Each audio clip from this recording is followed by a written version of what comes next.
Mesdames, Messieurs, bonjour et merci d'être encore en direct sur Info TV, votre chaîne de télévision qui émet à partir de Yaoundé 24 sur 24, 7 jours sur 7, quant à nous, de lundi à vendredi, 10h, 11h52. Vous avez justement rendez-vous avec les démineurs. Nous ferons encore ce matin ce pourquoi nous sommes payés, c'est-à-dire vous donner l'information, rien que l'information, mais alors, toute l'information. Bernardo Basson, votre sucre national, est en poste. Ce sera encore pour la dénonciation du jour. Mais avant cela, on aura déjà accueilli Patrick Bala pour la balade en kiosque. Question d'avoir la température qui prévaut de ce côté. Ce matin, on marquera un arrêt majeur pour parler de l'écriture. Une interrogation ce matin. Pensez-vous que les écrivains peuvent encore changer une société? Que pensez-vous des écrivains de manière globale? Et raison pour laquelle ce matin, justement, nous aurons une écrivaine, nous aurons nos analystes politiques, mais surtout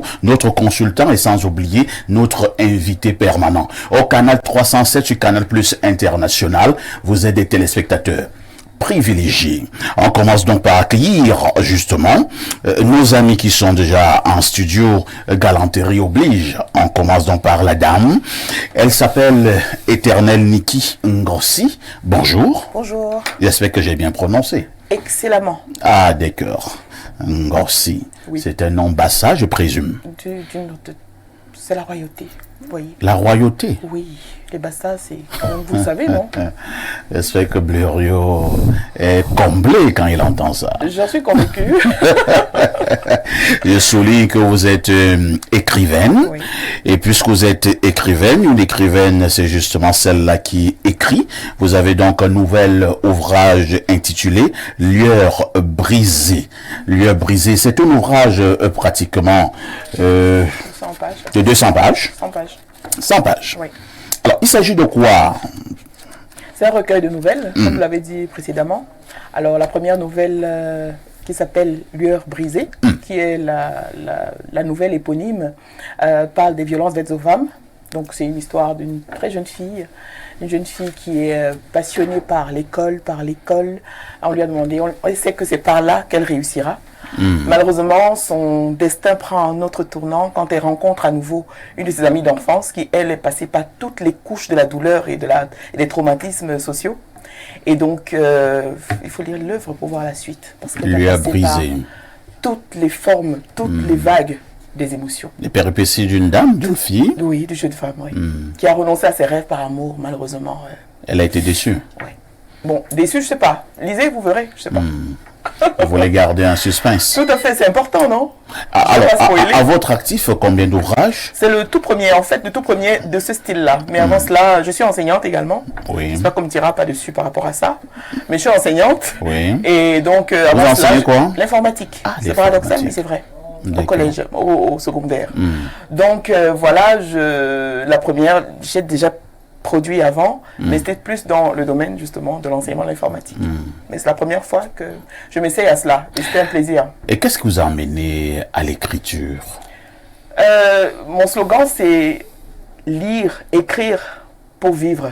Lire, écrire pour vivre? Oui, parce que l'écriture m'a sauvé la vie. Je le dis, je n'ai pas honte de le dire, parce que tout le monde passe par des moments assez difficiles. Et dans les miens, dans ma période noire, j'ai commencé à écrire. Bon, déception amoureuse, peut-être que c'est trop dire, c'est toute ma vie qui a été chamboulée. Bouleversement sentimental. Bon, toute ma vie a été chamboulée. Je parle pas de vous, c'est vous qui le dites, c'est pas moi. Mais j'étais juste en train de dire que cette œuvre m'a permis de regarder à l'autre. Parce qu'au départ, je voulais écrire sur moi. C'est pas une œuvre autobiographique, ne vous inquiétez pas. Mais j'ai voulu écrire sur moi. Après, à un moment donné, je me suis dit, à côté mes petits problèmes, à côté de ce qu'il y a autour de nous, je me suis dit, je vais écrire sur autre chose. Et puis, j'ai toujours une imagination extrêmement débordante. Même petite, je parlais toute seule. Je me racontais des films. Et puis, dans le passé, j'ai fait du théâtre, beaucoup. De la danse. Donc, vous êtes vraiment dans l'art depuis de longues années. Oui, je crois que c'est familial, c'est... on ne peut pas faire autrement. Et qu'est-ce qui peut pousser le téléspectateur qui nous regarde ce matin à vouloir acheter Lueur brisée? Je vous recommande cet ouvrage parce que dedans, vous allez passer par toutes les vagues des émotions.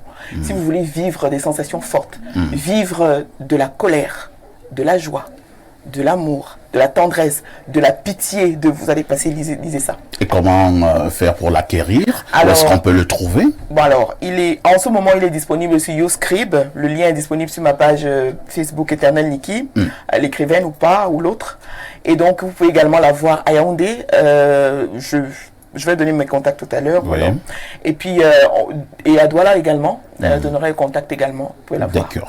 Pour l'instant, nous sommes pour parler avec la maison d'édition La Jeune Plume, qui a été édité par La Jeune Plume, qui se charge également de le commercialiser. On se résume, nouvel ouvrage donc sur le marché, ouvrage intitulé Lueur brisée de Éternel Niki Ngossi. Vous resterez avec nous jusqu'à la fin de ce programme, avec surtout plaisir. que nous allons beaucoup parler des écrivains ce matin. En face de vous, on accueille justement le Sucre National. Bernardo Basson, bonjour. Bonjour, parfait ici, mais je vais commencer à émettre une réserve dans votre présentation parce que quand c'est monsieur Nyemek, vous rappelez le digne fils de Boumyébel, c'est comme si c'est un nom que Boumyébel. Pour moi aussi, il faudrait dire... Ça, même entre eux, ne s'entendent pas beaucoup. Non, on s'entend bien. C'est la preuve. Non, il faudrait aussi me présenter comme étant le digne fils de Boudbé à Pangambé. Parce que ça c'est mon identité. Le mal ne vient jamais de loin. Oui. Donc, bonjour le Pila de Kouta de modérateur, bonjour aux co-discutants, bonjour à tous ceux qui nous reçoivent, un bonjour particulier au colonel Game à Mouzoko, c'est le commandant de la base aérienne 102 de Bertois et à son épouse Valentine Game à Mouzoko. Et un bonjour à tous ceux qui sont originaires de Bodbéa, ma terre natale. Merci, au digne fils de Bodbéa. Merci. À côté de vous, la journée. Ah oui, la journée mondiale ou internationale de quoi ce jour? De l'arthrite. De l'arthrite. Ça veut dire quoi? L'arthrite, c'est une affliction qui affecte les humains et qui se manifeste par l'inflammation des articulations ou des tissus osseux en particulier, en général, vous voyez. Donc il y a des personnes qui en souffrent. C'est pas très loin de la goutte. Je sais pas trop. Ça a parfois presque les mêmes manifestations. Par exemple, moi je n'ai pas souffert de cela, mais j'essaie d'apprendre autour des différentes maladies. Donc l'arthrite est généralement causée par une alimentation pauvre en calcium et en zinc, ainsi que par d'autres éléments que je n'ai pas forcément de façon exhaustive dans la tête. Donc aujourd'hui, on souhaite bon courage et nos amitiés à toutes les personnes qui souffrent d'arthrite, en leur souhaitant bien sûr bon rétablissement face à la difficulté qui est la leur. Vous féliciterez également votre styliste. Il a un travail de plus en plus remarqué. C'est vous qui oubliez que chez nous on dit bombolon, ça veut dire le sucre national. C'est le sucre de tout le pays. Dans sa négation me jette. Quelle autoglorification. Dans sa négation me jette, elle devient sucrée. Vous prenez une tasse, elle est sucrée. Je préfère accueillir notre consultant de tout temps, mais alors de tous les temps. Malheureusement, je vais encore dire le digne fils de Beaumier. Il le mérite. Pierre Blairy, bonjour. Bonjour, parfait ici. Bonjour à votre panel d'exception. Bonjour à vos millions de téléspectateurs. Il y en a qui s'amusent souvent ici à parler des milliers. Il faut faire la correction. Ça, c'est clair. C'est des millions à travers le monde. Maintenant, pour mon fils qui revendique d'être appelé digne fils de Bodbéa, qu'il sache qu'il faut prendre du temps. Voilà. La patience. Je lui enseigne souvent quelques mots en Douala. Je lui dis aujourd'hui que les Douala disent Welisan et dit Boukimamboumesse. La patience dépasse toutes les autres vertus. Il faut la cultiver. Ça arrivera. Qui chante ça. Donc, les gars de Bodbéa finiront bien par dire un jour de Bodbéa. Il n'a pas inventé ça. Il a vu. Il a entendu. Je rends hommage à l'écrivaine qui est sur votre plateau. Ici. Éternel Niki Ngossi. Vous savez, c'est une sœur et une camarade de lycée. Ah bon? Et quand je lui rends hommage, je suis obligé de révéler le côté pervers de notre pays. Un camarade à nous de lycée écrivait aujourd'hui dans un forum, que nous étions deux des plus remarquables cerveaux du lycée à l'époque. Elle et vous? Oui, modestement. Donc, je ne dis pas que c'est peu qu'elle soit devenue professeure d'informatique, mais vous l'avez suivi parler français, n'est-ce pas? Bien sûr, elle parle très bien la langue française. Ah oui. Et je suis sûr qu'elle a postulé comme professeur de français et que l'ENS a estimé que d'autres qui parlent souvent anglais à la place du français devraient enseigner. Je sais, on est dans le même pays. On est dans le même pays. Dire que vous avez des camarades qui parlent anglais, mais qui enseignent le français. Bon, pendant que vous parlez français, on dit bon, mais déjà félicitations pour tous les combats qu'elle mène dans l'écriture et dans la vie réelle. Nous ne voyons pas beaucoup, c'est le triste sort de la vie de la ville. C'est au village, quand vous sortez pour aller au champ, vous traversez toutes les maisons et vous saluez tout le monde. Mais pour tous mes camarades et frères, parce que nous sommes de Mbalmayo en même temps. Nous sommes des Bassa de Mbalmayo. C'est une grosse fraternité. Donc tout Mbalmayo, depuis les États-Unis, le Canada, partout, Mbalmayo est représenté aujourd'hui sur le plateau. Voilà, donc vous comprenez des Bassa qui se revendiquent de Mbalmayo. Beaucoup d'émotions. Beaucoup d'émotions. Donc je suis très heureux de partager le plateau avec elle. Et donc je dis aux autres, j'ai la main tendue pour ce que je peux faire. Non pas pour ceux qui m'écrivent pour dire que les enfants ne sont pas allés à l'école. Moi-même, les miens sont encore à la maison. Merci. Donc, je suis heureux d'être. Maintenant, aujourd'hui, c'est la citation du jour. Pour qu'une relation dure dans le temps, il faut savoir prendre soin du nous. C'est lui qui unit le je et le tu. On peut reprendre. Pour qu'une relation dure dans le temps, il faut savoir prendre soin du nous. C'est lui qui unit le je et le tu. Ça veut dire quoi? Ça veut dire qu'en fait, les gens ne font pas attention. Quand vous rencontrez quelqu'un, vous êtes je. Il est tu. Mais il y a une troisième naissance. C'est le nous qui naît. Et tant que chacun s'occupe de l'autre seulement, du je, du tu, le nous, il meurt. Le nous a besoin d'être entretenu. C'est le nouvel être qui naît de la jonction de deux êtres qui ne se connaissaient pas, qui n'ont pas grandi ensemble. Que ce soit dans l'amitié ou dans l'amour éros, la même problématique se pose. Posez-vous la question, qu'est-ce que j'apporte au nous? Parce que le nous a de nouvelles obligations. Tout à fait. Ce n'est plus le jeu. Et les relations ne durent pas parce qu'en général, parfait ici, soit on s'occupe trop du jeu, soit on se plaint trop du tu. Mais ce n'est pas tu ou je qui sont en cause dans la relation, c'est nous. Merci beaucoup pour cette autre sagesse matinale. En face de Blériot, on accueille un habitué de ce plateau. Il s'agit de Renaud Eboto. Renaud, bonjour. Bonjour, merci de me faire l'amitié de m'inviter sur ce plateau très relevé. Je dois rappeler que c'est la mort de l'audience, vraiment, parce que c'est... Dans la tranche 10-12, c'est vraiment l'émission la plus suivie au Cameroun. Donc, nous avons les retours partout. Donc, merci de m'inviter ce matin. Renaud Eboto est analyste politique, mais également écrivain. Merci de nous faire également l'amitié de répondre présent. Lorsque nous avons dit cela, le décor est naturellement planté. À tout de suite.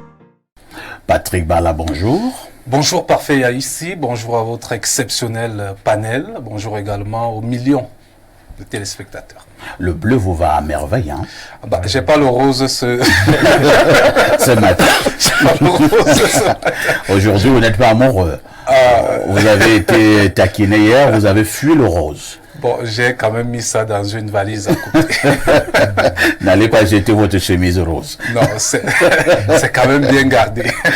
Patrick Bala, c'est dorénavant l'homme de la revue de la presse ce matin. Il nous amène encore pour la quintessence de l'information parue en kiosque au Cameroun. Patrick, que disent les journaux? Eh bien, parfait. Ici, les journaux nous conduisent comme tous les 10 heures du côté d'Info Matin, le quotidien qui est donc en kiosque ce jour pour parler de cette tragédie du côté de Mbankolo. Et titre Grégoire Ouna, mangé dans toutes les sauces pour faire montre de ce qu'au lendemain donc du terrible drame survenu le 8 octobre dernier dans ce quartier populeux de l'arrondissement de Yaoundé 2, des individus en mal de sensation tentent bien que mal sans grand succès de manipuler l'opinion à l'effet de ternir la belle image du digne fils d'Union Isso. Eh bien, ces bonimenteurs du genre nouveau répandent donc sur les réseaux sociaux des comptes contre-vérités selon lesquelles le ministre du Travail et de la Sécurité sociale serait donc le propriétaire du lac dont la digue a cédé, provoquant des éboulements de terrain mortels suite à la longue et violente pluie tombée dans l'après-midi de dimanche. Et donc, après enquête, bien évidemment, du quotidien Info Matin, il n'en est rien. C'est une information à retrouver en page 3 de ce journal. Des politiques hebdo également en kiosque ce jour parlent de l'alternance. Franck Biya et la diaspora pour faire montre de ce que Bertrand Hélé, nouveau vice-président donc en charge de la diaspora du mouvement citoyen des franquistes pour la paix et l'unité, fait savoir que il mettra ses atouts au service du Cameroun et de Franck Biya pour un renouveau pour le moment venu. C'est donc une information à retrouver en page 8 de ce journal. Le Popoli, le journal satirique, en parle également ce matin. Il revient bien évidemment sur Franck Biya qui est sur le mont Mbankolo, l'entrée en scène pour parler bien évidemment de ce soutien apporté bien évidemment par Franck Biya, le fils du chef de l'État, à ces personnes qui ont qui ont perdu la vie du côté de Mbankolo et d'autres qui sont aujourd'hui sans abri, sans oublier bien évidemment ceux qui sont dans les différents hôpitaux. Le drapeau en parle également. Le journal de Carole Tamba revient sur ce drame de Mbankolo.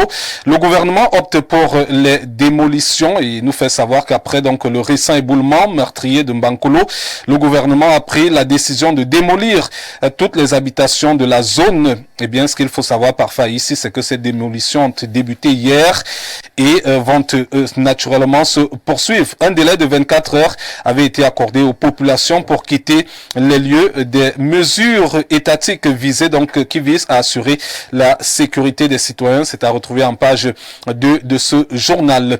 Allons du côté de Cameroun Tribune qui revient également naturellement sur ces éboulements et titre le bilan en chiffres. Eh bien, ce qu'il faut savoir ce jour, c'est qu'on dénombre 28 morts enregistrés, 3 personnes portées disparues, 17 blessés suivis donc dans les formations hospitalières et 57 familles impactées bien évidemment par le drame. Ce sont donc les chiffres dévoilés par le quotidien Capitaux Publics ce matin. Le Messager, quant à lui, titre crapulerie de gestion. C'est donc l'interrogation du Messager ce jour de Feu Pius Ndiawe qui revient sur la task force Covid 2019 et qu'en 2021, eh bien, ce qu'il faut savoir, c'est que dans une analyse démonstrative et chiffrée, Jean-Michel Nietzsche critique vertement les médailles décernées par le chef de l'État aux membres de ces groupes de travail. C'est une information à retrouver en page 3. Mutation s'interroge également sur le cas Oligui Nguema à Yaoundé. Viendra pas? C'est une interrogation côté mutation. Eh bien, le chef de la transition au Gabon s'est déjà rendu chez tous les voisins de la CEMAC, nous fait savoir mutation, sauf au Cameroun. Eh bien, Paul Biya est-il prêt à accueillir le nouvel homme fort de Libreville après la condamnation ferme du coup d'État? C'est à retrouver en page 7 de ce journal. Le quotidien bleu, le jour, est en kiosque et parle donc des barreaux du Cameroun. 400 futurs avocats en difficulté du côté du Rwanda. Ce qu'il faut savoir, c'est que fatigués d'attendre l'organisation d'un concours pour entrer en stage, ces compatriotes ont décidé d'aller tenter leur chance à l'extérieur. Au Cameroun, plus de 15 000 jeunes diplômés attendent le prochain concours pour espérer donc porter la robe. Information à retrouver en page 3 ce matin. Le Financier d'Afrique nous parle quant à lui des marchés financiers. 6 nouvelles sociétés agréées à la bourse de Douala.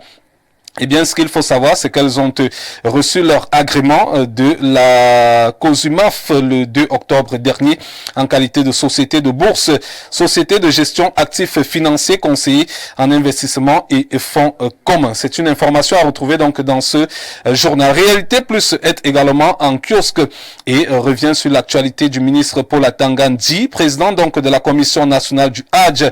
En 2024, et grâce au soutien du président Paul Biya, Près de 1000 pèlerins iront donc à la Mecque et revient également au bas de la page sur la journée nationale de l'éducation physique 2023. Le professeur Moelle Kombi a fait donc bouger Marois, nous fait savoir ce journal. L'élite est d'ailleurs dans le même sillage pour parler donc de cette 15e journée nationale de l'éducation physique. Marois sanctifié, parcours Vita. Eh bien, on va terminer par ici avec le Pélican qui parle naturellement de cette pratique du sport. Marois aura son parcours Vita, nous fait savoir naturellement le Pélican. C'est d'ailleurs avec ce journal qu'on termine cette revue de la presse acte 3. Vous le savez, la première partie, c'était à 6h45. La seconde partie en anglais avec Hermine Ilouga à 7h30. Et donc, le meilleur pour la fin, c'est à 10h15 avec naturellement le Nkouta, le sac de modérateur. Merci Patrick Bala pour cette quintessence de l'information parue en kiosque. Comme d'habitude, vous ne partez pas. C'est pour nous livrer le fait saillant qui retiendra notre attention ce soir au journal de 19h et celui de 20h. Eh bien, on va s'intéresser à l'actualité sportive qui est actuellement donc en cours avec ce match Russie-Cameroun qui se dispute tout à l'heure à 17h, heure locale. Pourquoi? Parce que d'aucuns estiment que c'est l'État du Cameroun qui aurait donc négocié cette rencontre pour pallier au petit forfait, au petit manquement du président de la FECAFOOT, vous le savez, qui était allé disputer un match du côté de l'Ukraine. Un match organisé par Andrei Shevchenko, ancien international ukrainien, et donc pour essayer de rattraper le coup aujourd'hui avec les difficultés liées aux politiques des différents pays. D'aucuns font savoir que le chef de l'État a donc procéder à cette diplomatie en demandant donc un match Cameroun-Russie. Le chef de l'État corrige Samuel Eto'o. Pour essayer de corriger donc bon, je ne dirais pas ça comme ça, mais on va mettre ça sous le coup de la période de FIFA et dire que le Cameroun va organiser. C'est ça qui nous a mis sur cette terrain. Le chef de l'État. Je ne dirais pas ça comme ça. Tu as peur que Samuel Eto'o dise que le chef de l'État. Qui mieux que le chef de l'État pour d'ailleurs le corriger? Je crois que peut-être Blérieux est mieux placé pour Quittons la ce terrain-là. Je préfère quand même dire sur votre contrôle, Patrick Bala, vous qui êtes d'ailleurs Monsieur Sport sur Info TV, on aura deux grosses absences. Oui. J'espère que c'est confirmé. Oui, c'est Choupo-Moting et Zambo Anguissa. Bien évidemment, vous êtes au parfum de l'information. C'est ça, c'est exactement ça. Remplacé par un jeune, Elliot Jomgwe, qui évolue du côté de l'Angleterre en National 3. Donc, il sera remplacé. Bon, Eric Maxime Choupo-Moting n'a pas été remplacé, mais Zambo Anguissa est remplacé. On aura le grand André Onana. André Onana sera là. Contre Paris. Ah oui,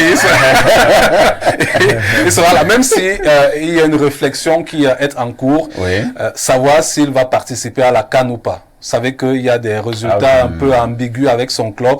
Il vient de rallier ce club et il souhaiterait apporter un plus à ce club pendant cette période liée à la Coupe d'Afrique des Nations. Si je devais lui donner un conseil, et je pense que je vais le lui donner, c'est de dire, petit frère, le drapeau est au-dessus de tout. Voilà, viens jouer la CAN. Ah, encore que ça pourrait... Et là, je vais lui dire que Samuel Eto'o n'avait jamais raté une édition de CAN, même lorsqu'il était au sommet du football. Je crois que c'est un conseil que Blérieux va lui donner également. Ouais, alors comment vous aimez toujours taquiner? Même quand Blérieux ne veut rien dire. Mais là, quand Blérieux allons parler, vous allez dire que... c'est pour la bonne ambiance qu'il y a. Moi, je suis là. Patrick Bala? Merci, parfait. À demain 10h. À demain, parfait. Au moment, quand Patrick Bala parlait tout à l'heure, il nous donnait cette quintessence de l'information parue en kiosque. Nous allons dire qu'il y a une actualité éternelle, Niki Ngossi, qui a retenu notre attention. Vous êtes au courant, comme tous les Camerounais et même ces personnes de l'étranger, que le Cameroun vient de vivre un drame. Le drame de Mbankolo. Et Mbankolo continue de nous parler. Le gouvernement a finalement opté pour les démolitions du côté de Mbankolo pour que nous ne revivions plus cela de ce côté. Votre regard? Alors, avant de donner mon regard, je voudrais adresser toutes mes condoléances à toutes ces familles éprouvées. Il y a beaucoup de personnes qui sont décédées là-bas. Tout à fait. beaucoup de familles qui sont endeuillées. Et donc, je voudrais ce matin leur adresser mes condoléances les plus attristées.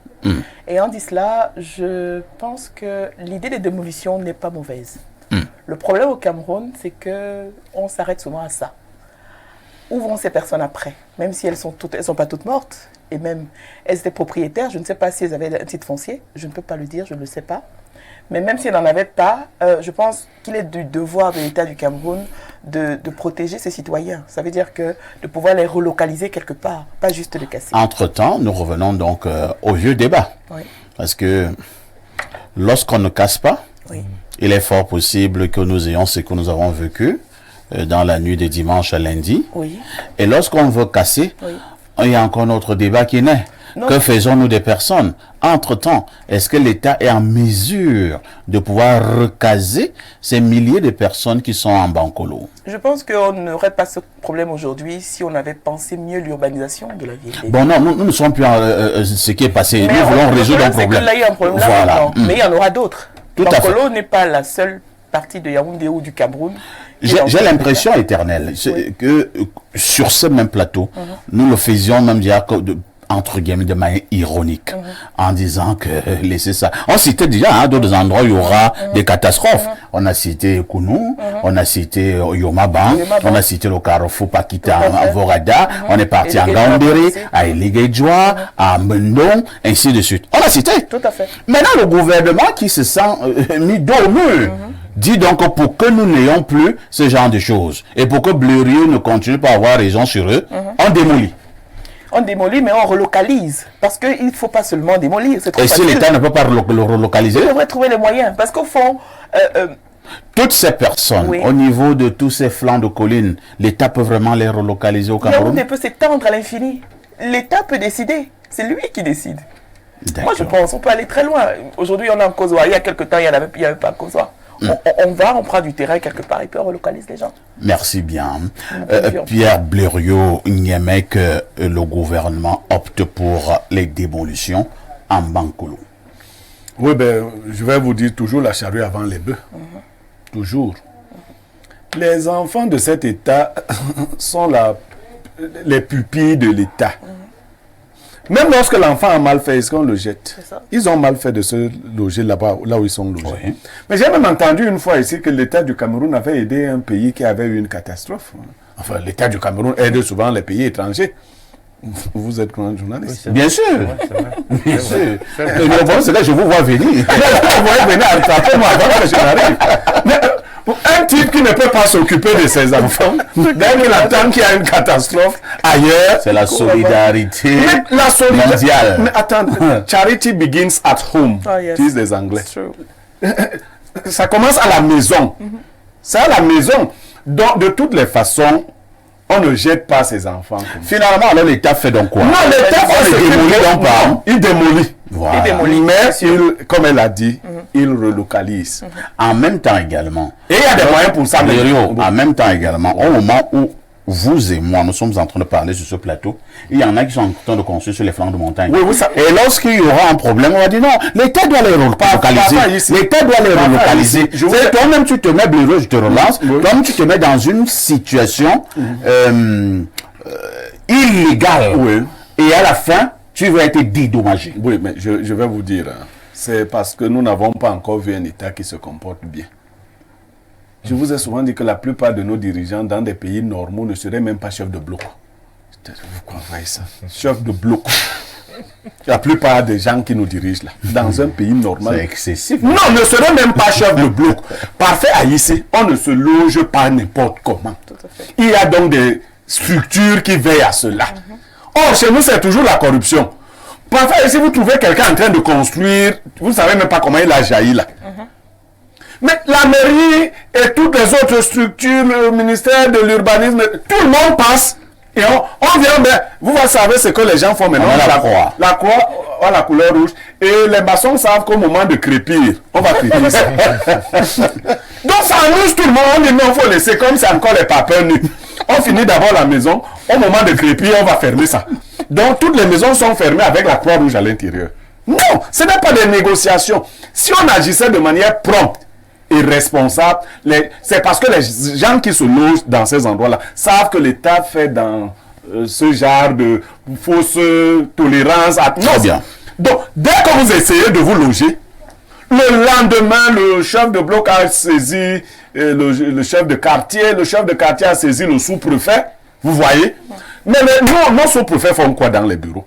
Vous voyez, le sous-préfet, il est grand de taille, il a un grand ventre et tout. Il marche.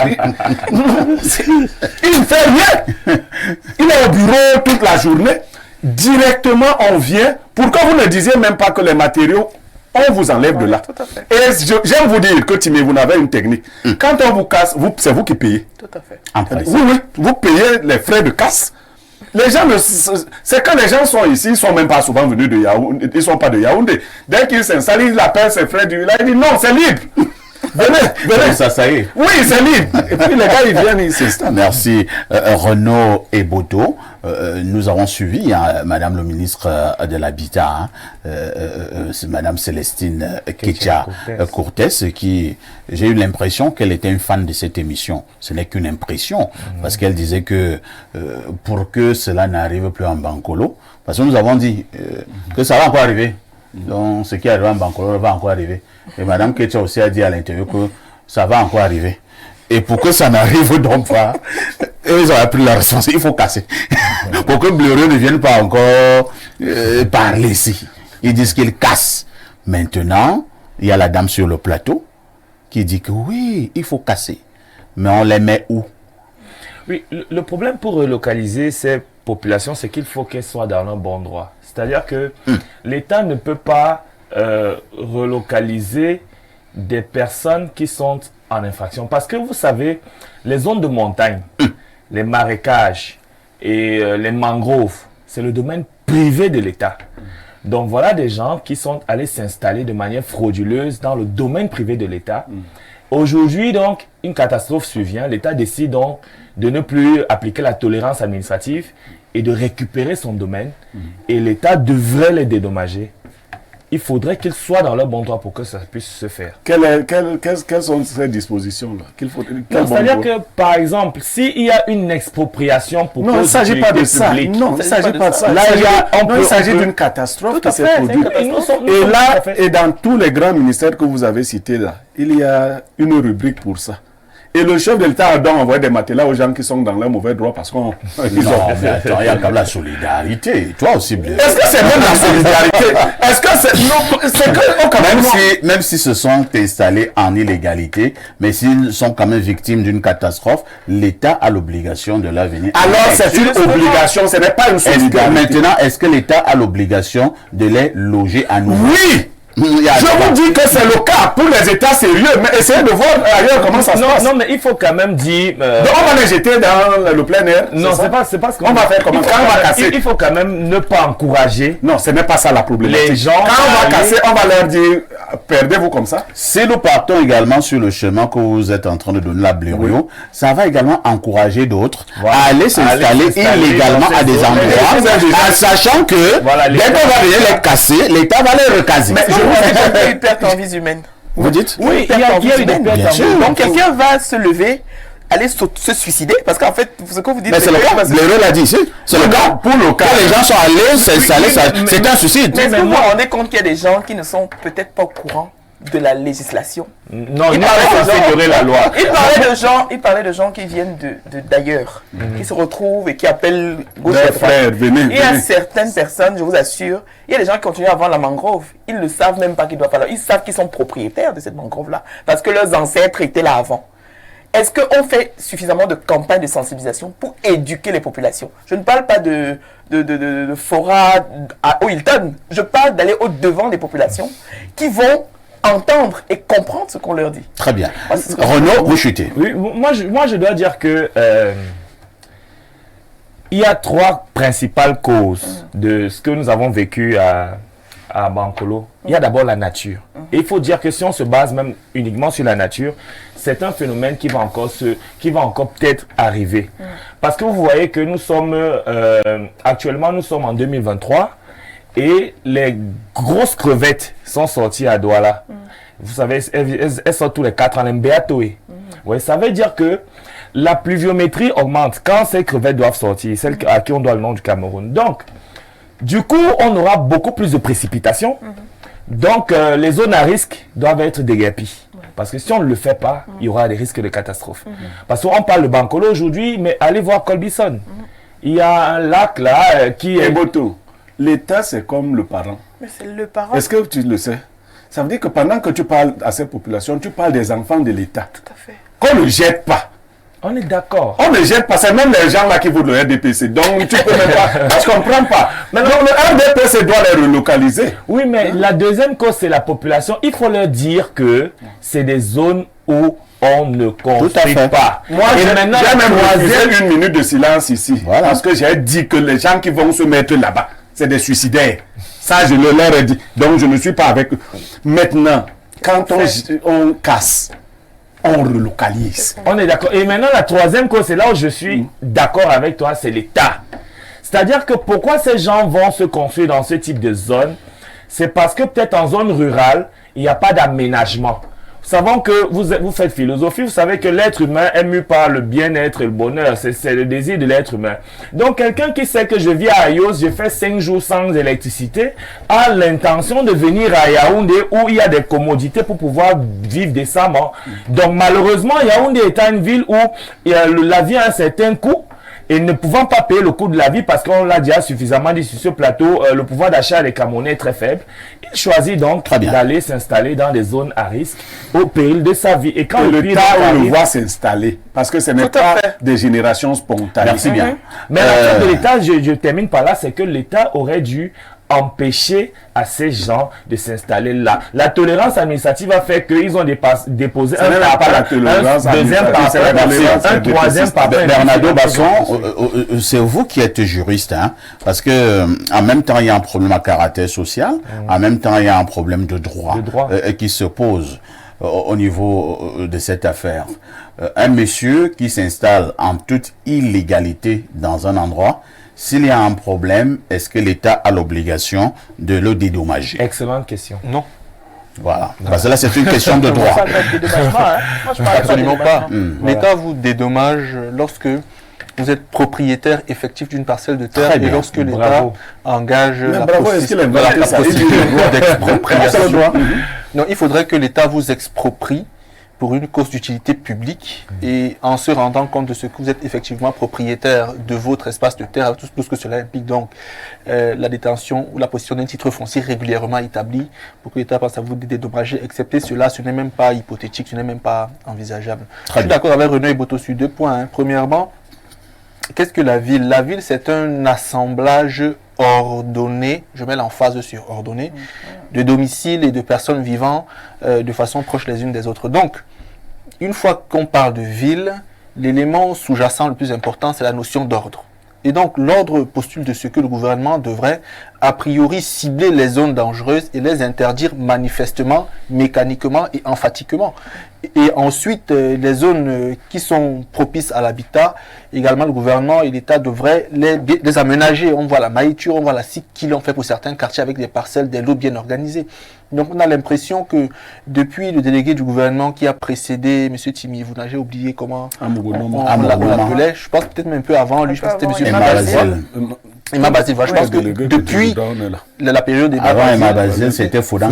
Il n'y a que peut-être Timi Vouna qui a quand même essayé. Je n'ai pas tous leurs noms. Non, nous sommes là. On te donne les noms. Merci de le faire. Donc, ce que je veux dire, c'est que nous étions là. Ce que je veux dire, c'est que j'ai l'impression que depuis monsieur Emma Basile, il n'y a que Timi Vouna qui a quand même encore essayé de penser à urbaniser la ville. Sauf que l'urbanisation doit précéder l'urbanisme, en principe. On doit d'abord structurer avant de mettre aux gens de s'installer. Mais pour finir, le gouvernement doit détruire substantiellement, mais au préalable, doit penser où recaser les gens. Donc, on doit d'abord aménager des sites, même de façon temporaire, des tentes, etc. prévoir les commodités. On a beaucoup de ministres là qui sont milliardaires, qui ont beaucoup volé de l'argent là. On appelle 2, 3, 4, 5 là, que toi donne 5 milliards, donne 5, donne 5. Pour eux, ça sort comme des chips. On prend cet argent là, on aménage un site là, après votre village. Que tu n'as pas envie de résoudre ce problème. Non, sincèrement. Parce qu'on met des tentes et des commodités. Là, tu n'as pas envie de résoudre le problème. Voilà. Parce qu'ils n'ont pas gardé l'argent là pour ce genre de problème. Merci bien. De toutes les façons, nous sommes de tout cœur avec ceux qui ont perdu des êtres chers là-bas. La paix, que la terre de nos ancêtres soit légère pour ceux qui ont perdu la vie. Et maintenant, que les uns et les autres sachent quand même où construire et comment construire.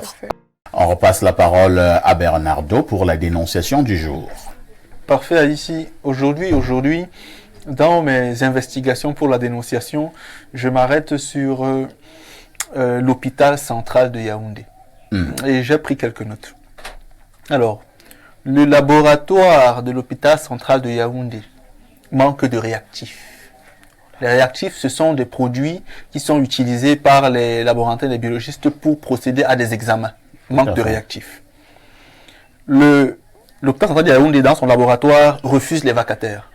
Et pour les 2 qu'on a gardés, ils sont sans salaire. Manque de personnel.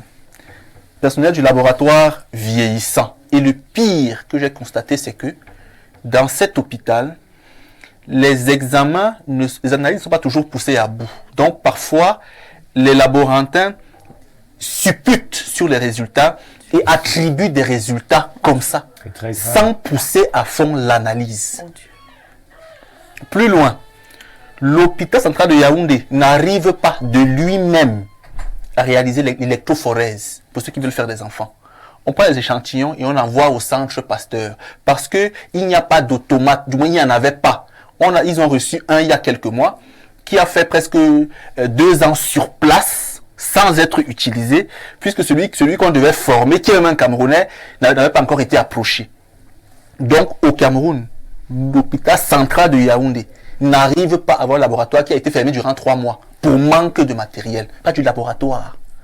Et ceux qui vont faire les examens parfois ont des résultats qui ne sont même pas les leurs puisque on les détermine souvent à la volée. C'est vrai que pour moi, c'est pas encore la fin de la dénonciation, mais j'ai un souci. Vous dites que parfois on suppute sur les résultats de l'examen. C'est un peu grave parce que c'est parce que vous avez la preuve de ce que vous dites. On peut vous coller un procès. Je ne sais pas si vous pouvez démontrer cela. Heureusement que vous savez que rarement je dénonce des choses que j'ai pas pris la peine de faire. Si quelqu'un est venu vous le dire, d'accord, c'est bon pour la dénonciation. C'est bon pour la dénonciation. D'accord. Je passe la parole à René Boto. René Boto, vous avez suivi la dénonciation de Bernardo. Votre commentaire? Bon, je dois dire que je suis encore sous le choc de ce que je viens d'entendre parce que c'est très grave. Je demande tout simplement à monsieur le ministre de la Santé publique, monsieur Manaouda Malachi, qui est très dynamique, qui va souvent sur le terrain de manière impromptue, de faire un tour du côté de l'hôpital central de Yaoundé. Quand j'ai fini de dire ça, je ne dis plus rien. Merci. Éternel Niki, une situation donc un peu compliquée du côté de l'hôpital central de Yaoundé, selon Bernardo Basson, où le laboratoire de ce côté-là vit des moments un peu compliqués avec plusieurs insuffisances. C'est très grave ça. C'est très très grave. C'est vrai que j'ai pas fait l'enquête qu'il a faite. Mais personnellement, j'ai subi effectivement beaucoup de... Je sais que beaucoup de Camerounais ont eu ce genre de soucis à l'hôpital central. J'espère, comme disait l'analyse politique, que monsieur le ministre ira sur le terrain et puis qu'il tirera au clair cette situation. Parce que c'est extrêmement grave. Merci. Pierre Blériot-Niamek, nous sommes là dans le cadre de la santé et la santé publique. Plusieurs personnalités sont donc interpellées.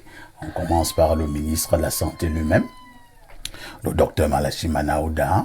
Maintenant, il y a aussi le directeur de l'hôpital, le professeur Fouda.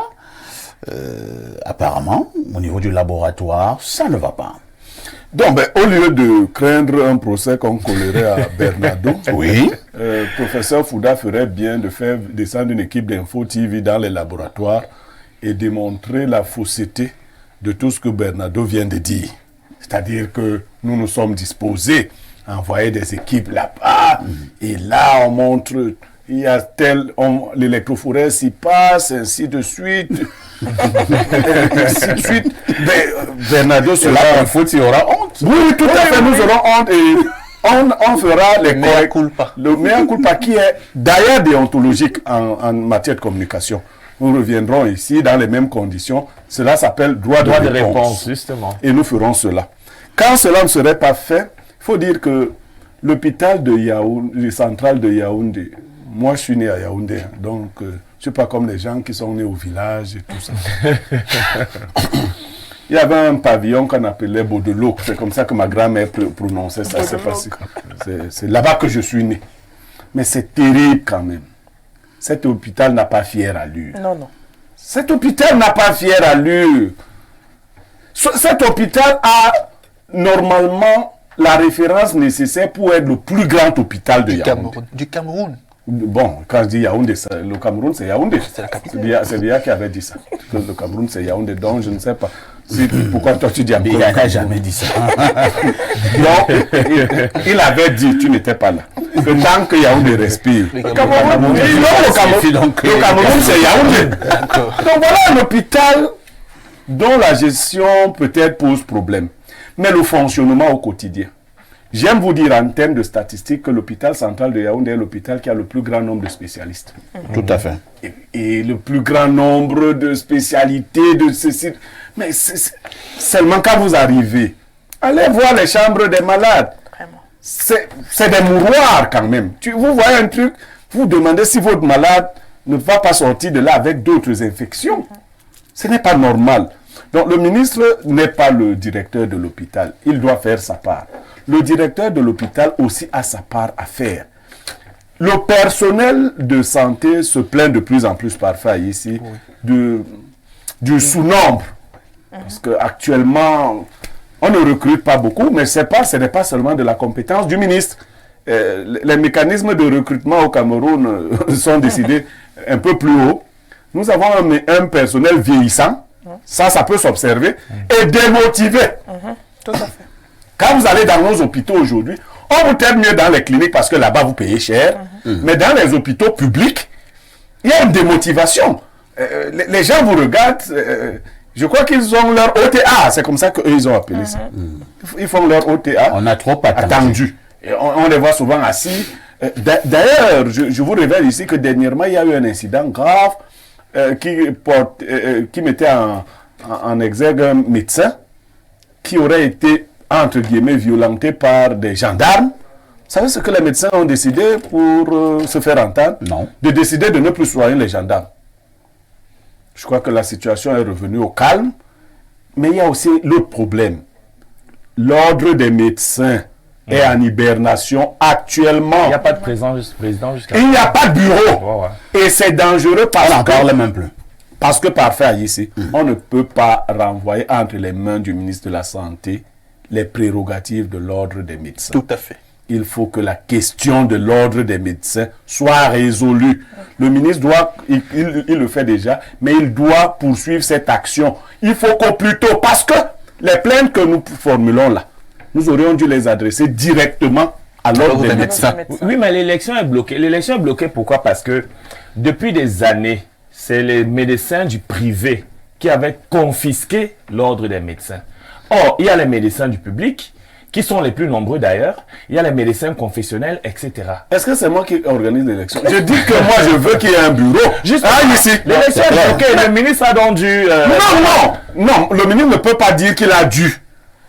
Tous les médecins qui sont déjà recrutés devraient faire partie de l'ordre et avoir des numéros. Il faut que l'ordre... Nous, on tue toutes les élections. Même l'élection des gens qui doivent... On tue aussi ça. Si vous avez un président de l'ordre des médecins qui est mal élu, l'ordre est en danger. Parce que l'ordre des médecins veille effectivement sur un certain nombre de choses. Aujourd'hui, lorsqu'il y a une malfaçon qui se produit quelque part, une grave erreur médicale, Vous savez, on est obligé de s'en référer au ministère de la Santé. Non, mais pour cette histoire, ça veut dire que cette fois-ci, on était en train d'avoir un médecin du public qui était, qui avait la faveur des votes. Parce que je vous ai dit que les médecins du public sont les plus nombreux. C'est le directeur de l'hôpital de la Quintini, le docteur Essomba, le professeur Essomba, qui était en face en train de gagner, enfin, il avait la faveur des sondages. Donc, les médecins du privé ont donc fait ce ramadan pour bloquer donc le scrutin. Et donc le ministre... Et vous pensez que les médecins du privé ont quel pouvoir pour bloquer une élection à caractère national? Ils ont l'ordre depuis des années, ils contrôlent le jeu. Ils ont déjà leurs ramifications un peu de partout. Donc le ministre, pour des raisons de... Parce que justement, le professeur Essomba était accusé d'être le poulain du ministre de la Santé, Manaouda Malachi. Ce n'est qu'une accusation. C'était une accusation. Donc c'est pour ça que l'ordre des médecins ne va plus avoir un bureau. Non, il faudrait... Bon, je suppose qu'on a d'abord attendu. Non, ce genre de choses sont des urgences. Je pense que nous allons marquer un arrêt majeur pour parler un peu de cette affaire d'élection bloquée de l'ordre des médecins. Voilà. Et on va inviter ici et les médecins du public et les représentants des médecins du privé. Si le ministre de la Santé est disponible, il peut même aussi participer à cette émission. Et les médecins, voilà, il y a les médecins catholiques, protestants, donc il y a aussi ceux corps confessionnels. Voilà, corps confessionnels aussi. Il ne faut pas les oublier. Donc il y a aussi les médecins bouddhistes. À tout de suite pour la suite. Ceux de la diaspora. Hein. Bon, on m'empêche. Bon retour sur ce plateau d'Espace Miné tous les jours de lundi à vendredi, 10h, 11h52. Nous vous le disions en ouverture ce matin, nous posons une question. Les écrivains peuvent-ils changer la société? Je commence par Bernardo Basson, qui n'a pas dit un mot sur la dénonciation tout à l'heure, par oubli, c'est pas grave. Bernardo, nous parlons plutôt de l'écriture, hein. De manière générale. Que pensez-vous de l'écrivain camerounais? Je pense que l'écrivain camerounais, déjà par rapport à l'hôpital central, c'est pas un problème. Moi, je suis là pour dénoncer, même si moi je ne parle pas, c'est pas le plus important. D'accord. Concernant l'écrivain camerounais, je pense déjà prioritairement que l'écrivain camerounais est sous-coté. Ça veut dire il quoi? est sous-évalué par rapport à l'offre internationale, par rapport à l'offre mondiale. On a souvent pour habitude de lire des livres des écrivains du Mali, de la Côte d'Ivoire, du Sénégal, du Burkina, qu'on apprécie bien. Mais pour beaucoup de nos auteurs, on ne les évalue pas à leur juste valeur. Ils sont sous-cotés pour quelques-uns, pour la plupart d'ailleurs. Deuxièmement, je trouve qu'il y a une mésestimation, sous-estimation ou une incompréhension de la valeur de l'écriture dans un environnement. C'est vrai que un grand philosophe disait que écrire limite la pensée, sauf que on est plus fils de son époque que de ses parents. Et donc les écrivains ont un devoir de mémoire d'abord. Ils nous permettent de stocker ce qui s'est passé qu'on aurait pu avoir oublié dans leurs travaux. Ils nous peignent une société selon leur orientation. Ils peuvent être engagés, ils peuvent être des artistes puristes, mais quoi qu'il en soit, ils ont un devoir de mémoire qu'il faut saluer. Plus loin, les écrivains authentiques sont détenteurs, sont porteurs d'une mission éthique très profonde. Donc dans leurs travaux, les messages subtilement passés sont souvent porteurs d'une vraie éthique, d'une vraie morale. Et la peinture sociale qui est faite généralement est pour nous permettre de comprendre notre environnement réel. Plus loin, également, on peut s'évader par la lecture. Il y a des écrits qui nous permettent de vivre dans un monde illusoire, sortir de la réalité brutale, nous arracher à elle pour être un peu dans le fantasme et dans tout ce qui pourrait nous permettre de mieux vivre. Donc, pour finir, je rends hommage. Tout à l'heure, vous avez présenté Lueur brise. Peut-être quand je reparlerai après. Lueur brisée. Lueur brisée. L'étude chromatique juste de l'ouvrage vous renseigne sur beaucoup de choses. Vous voyez la couleur bleue et sa symbolique. Noir, le marron et le jaune, avec même deux variables. Un jaune plus prononcé et un jaune plus tempéré. Ça également, c'est très significatif. Et le roman des Boto, j'en parle souvent ici, il va en parler tout à l'heure également. Moi, je pense que parfait ici, au Cameroun, ça c'est pour une première solution. On devrait inciter, les mairies devraient inciter les jeunes à la lecture. Comment faire? Prendre les 5, 10 et 10, 15 ans.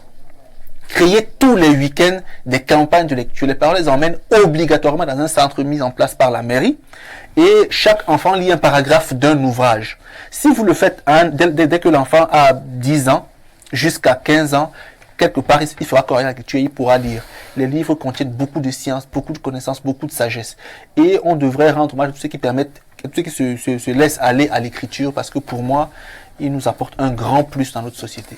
Merci beaucoup, hein. Renaud Eboto. Il se dit, je ne sais pas si c'est vrai, et maintenant à quel niveau cela peut être vrai, que l'homme noir n'aime pas lire, et plus particulièrement le Camerounais. Si cela était vrai, est-ce qu'il y a une explication à cela? Non, c'est faux. Ah bon? C'est faux, pourquoi? Parce que dans les années 90, au Cameroun, pas en Norvège, il y avait 2 organes de presse qui tiraient à 100 000 exemplaires jour. Je parle bien de le Messager et du Challenge Hebdo. Oui. 100 000 exemplaires jour. Aujourd'hui, 2023, le journal qui tire le plus, je crois, c'est Cameroun Tribune avec 5 000 jours.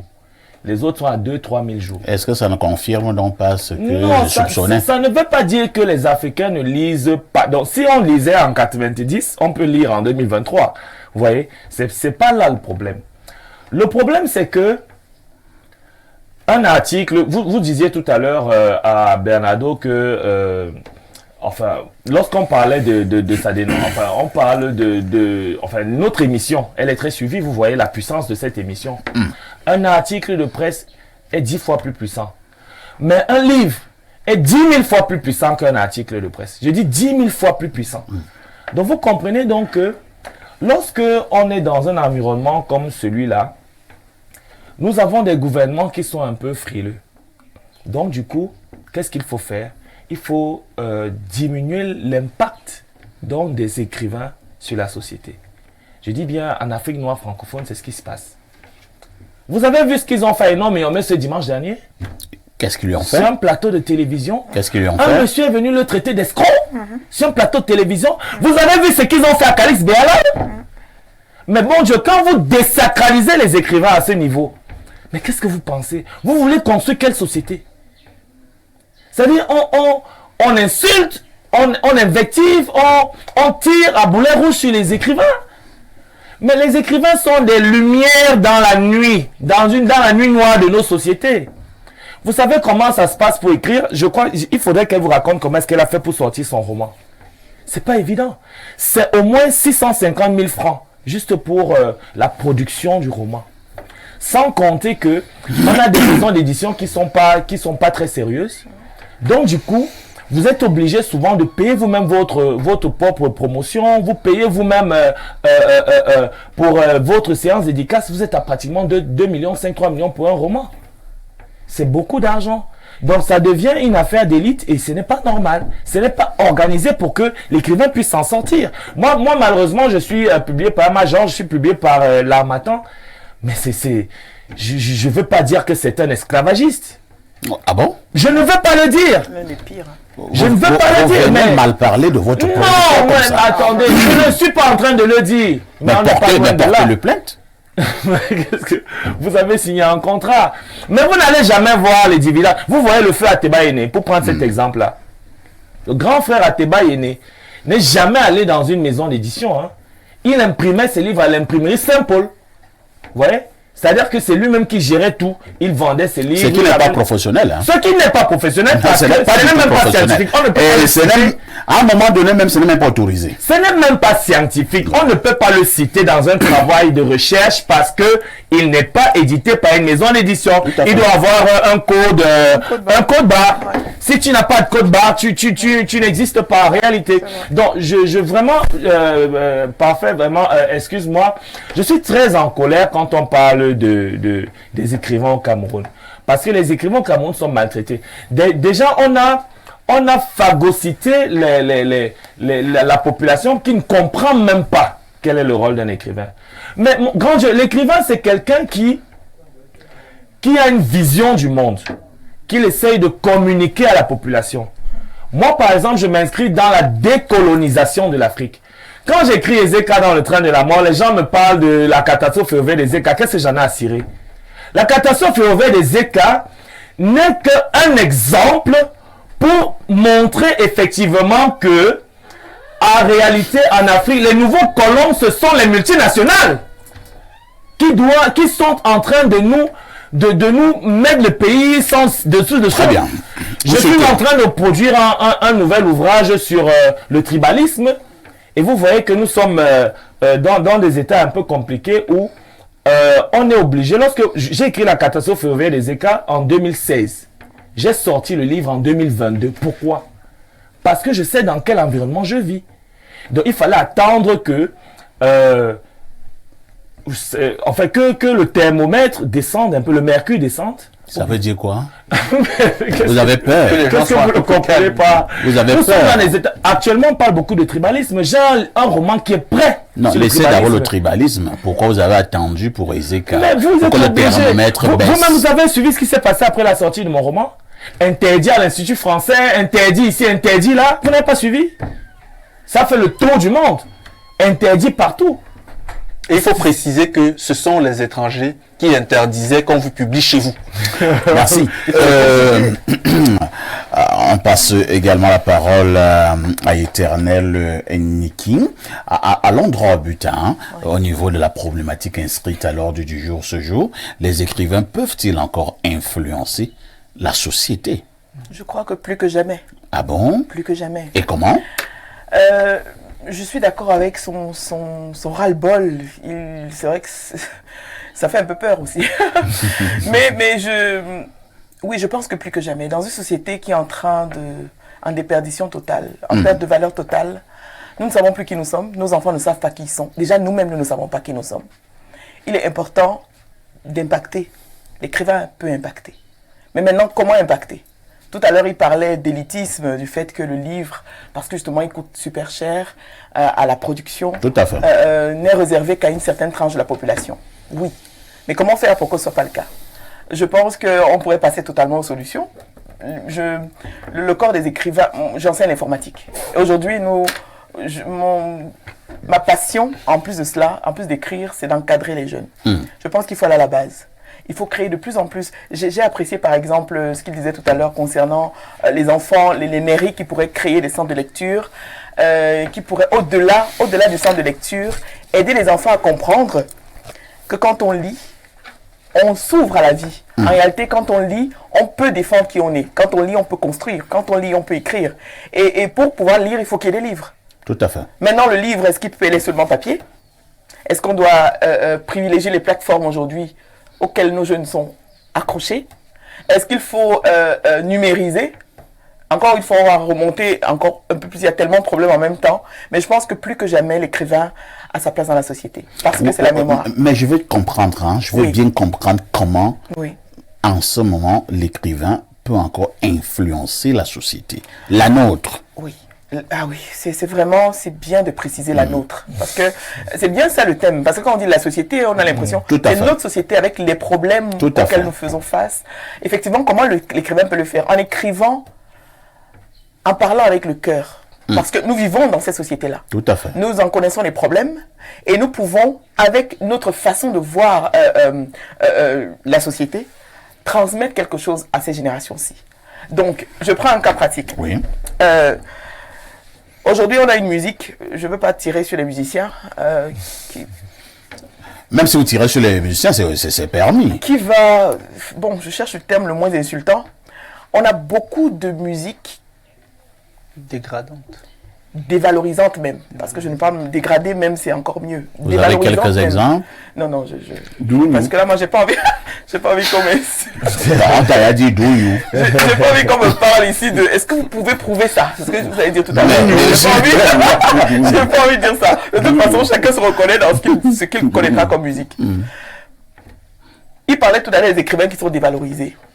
Vous allez prenons un cas pratique. Je suis en pourparlers avec une alliance française pour un atelier de formation, parce que je forme. C'est ma priorité, c'est ma principale passion.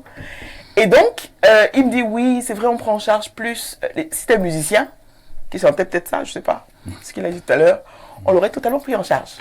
Mais les écrivains ne prennent pas encore en compte. Mais puisque vous ne drainez pas les foules, qu'est-ce que vous voulez? Justement, l'investisseur veut entrer tout à fait, dans ce fonds. Il n'est pas là pour vos beaux yeux. Tout à fait. Vous pouvez être une jolie dame, mais c'est pas ça qui marche. D'accord. Donc, c'est un problème que je pose. Qu'est-ce qu'on fait pour résoudre ça?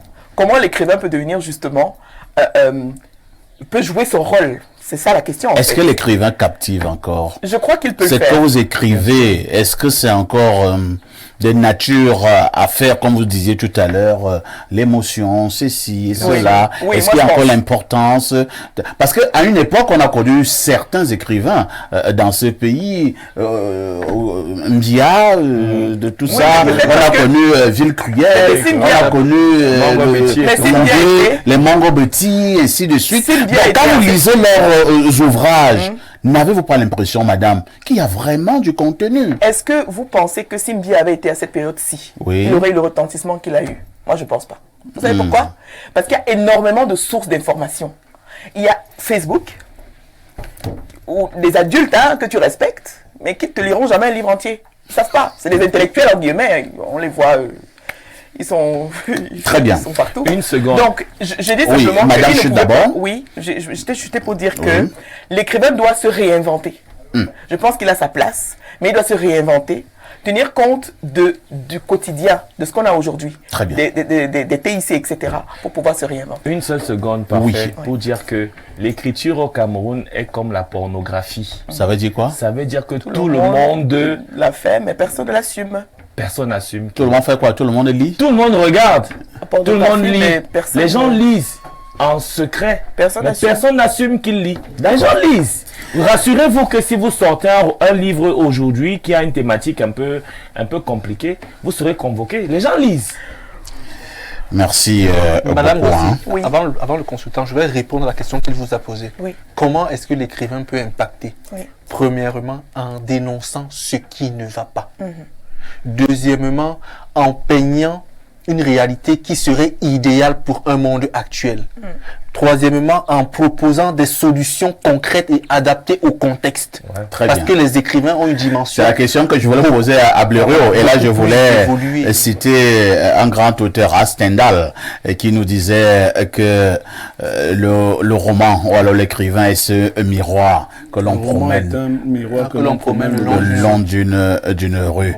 Je voulais justement poser la question à Blériot. L'écrivain camerounais actuel est-il encore C'est de la théorie, comme ça. Stendhal le Ça, c'est disait? vraiment la théorie. Bon, disons que ces gens, ils sont victimes de notre société.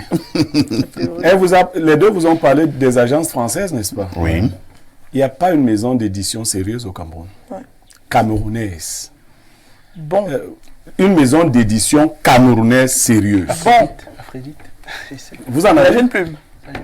Oh, non, vous, chacun va... C'est des Non, jeunes non, maisons. ce sont des jeunes, mais il faut en parler. Bon. Parce que Oui, Si nous n'en parlons pas, Il faut en on parler, n'avance parce pas. qu'ils On auront va jamais de pas. grandes maisons d'accord, d'édition. on va les lancer. Je crois qu'il faut d'accord. en parler, je pense. La Blériot, est-ce qu'on est d'abord d'accord qu'au Cameroun, il y a Il y en a des vraies des maisons jeunes d'édition? différents qui veulent changer Parce que la vous donne. et moi, on a eu cette édition en off. Non.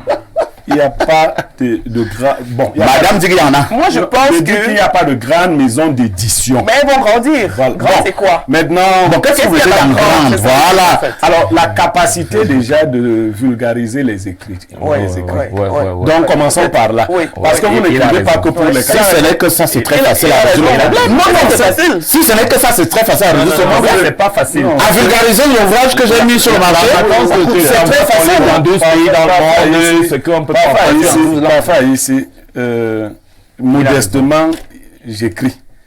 Et comme Eboto, moi j'écris sur Paul Biya. Et je ne vais pas publier de si près, de si tôt. Donc, mais je peux vous faire lire des manuscrits. J'écris sur l'homme. Je vais publier le moment venu si je suis encore là. Pour l'instant, on ne peut pas encore dire que vous êtes écrivain. Non. Ah, donc, pour nous, vous n'écrivez pas. Non, j'écris. Non, vous n'écrivez pas. Mais de toutes les façons, je vais dire que l'organisation de la politique camerounaise ne donne pas une grande place à l'art, en général. Conduire les enfants, comme Bernardo le suggérait, oui, c'est une étape. On n'a plus de bibliothèque chez nous.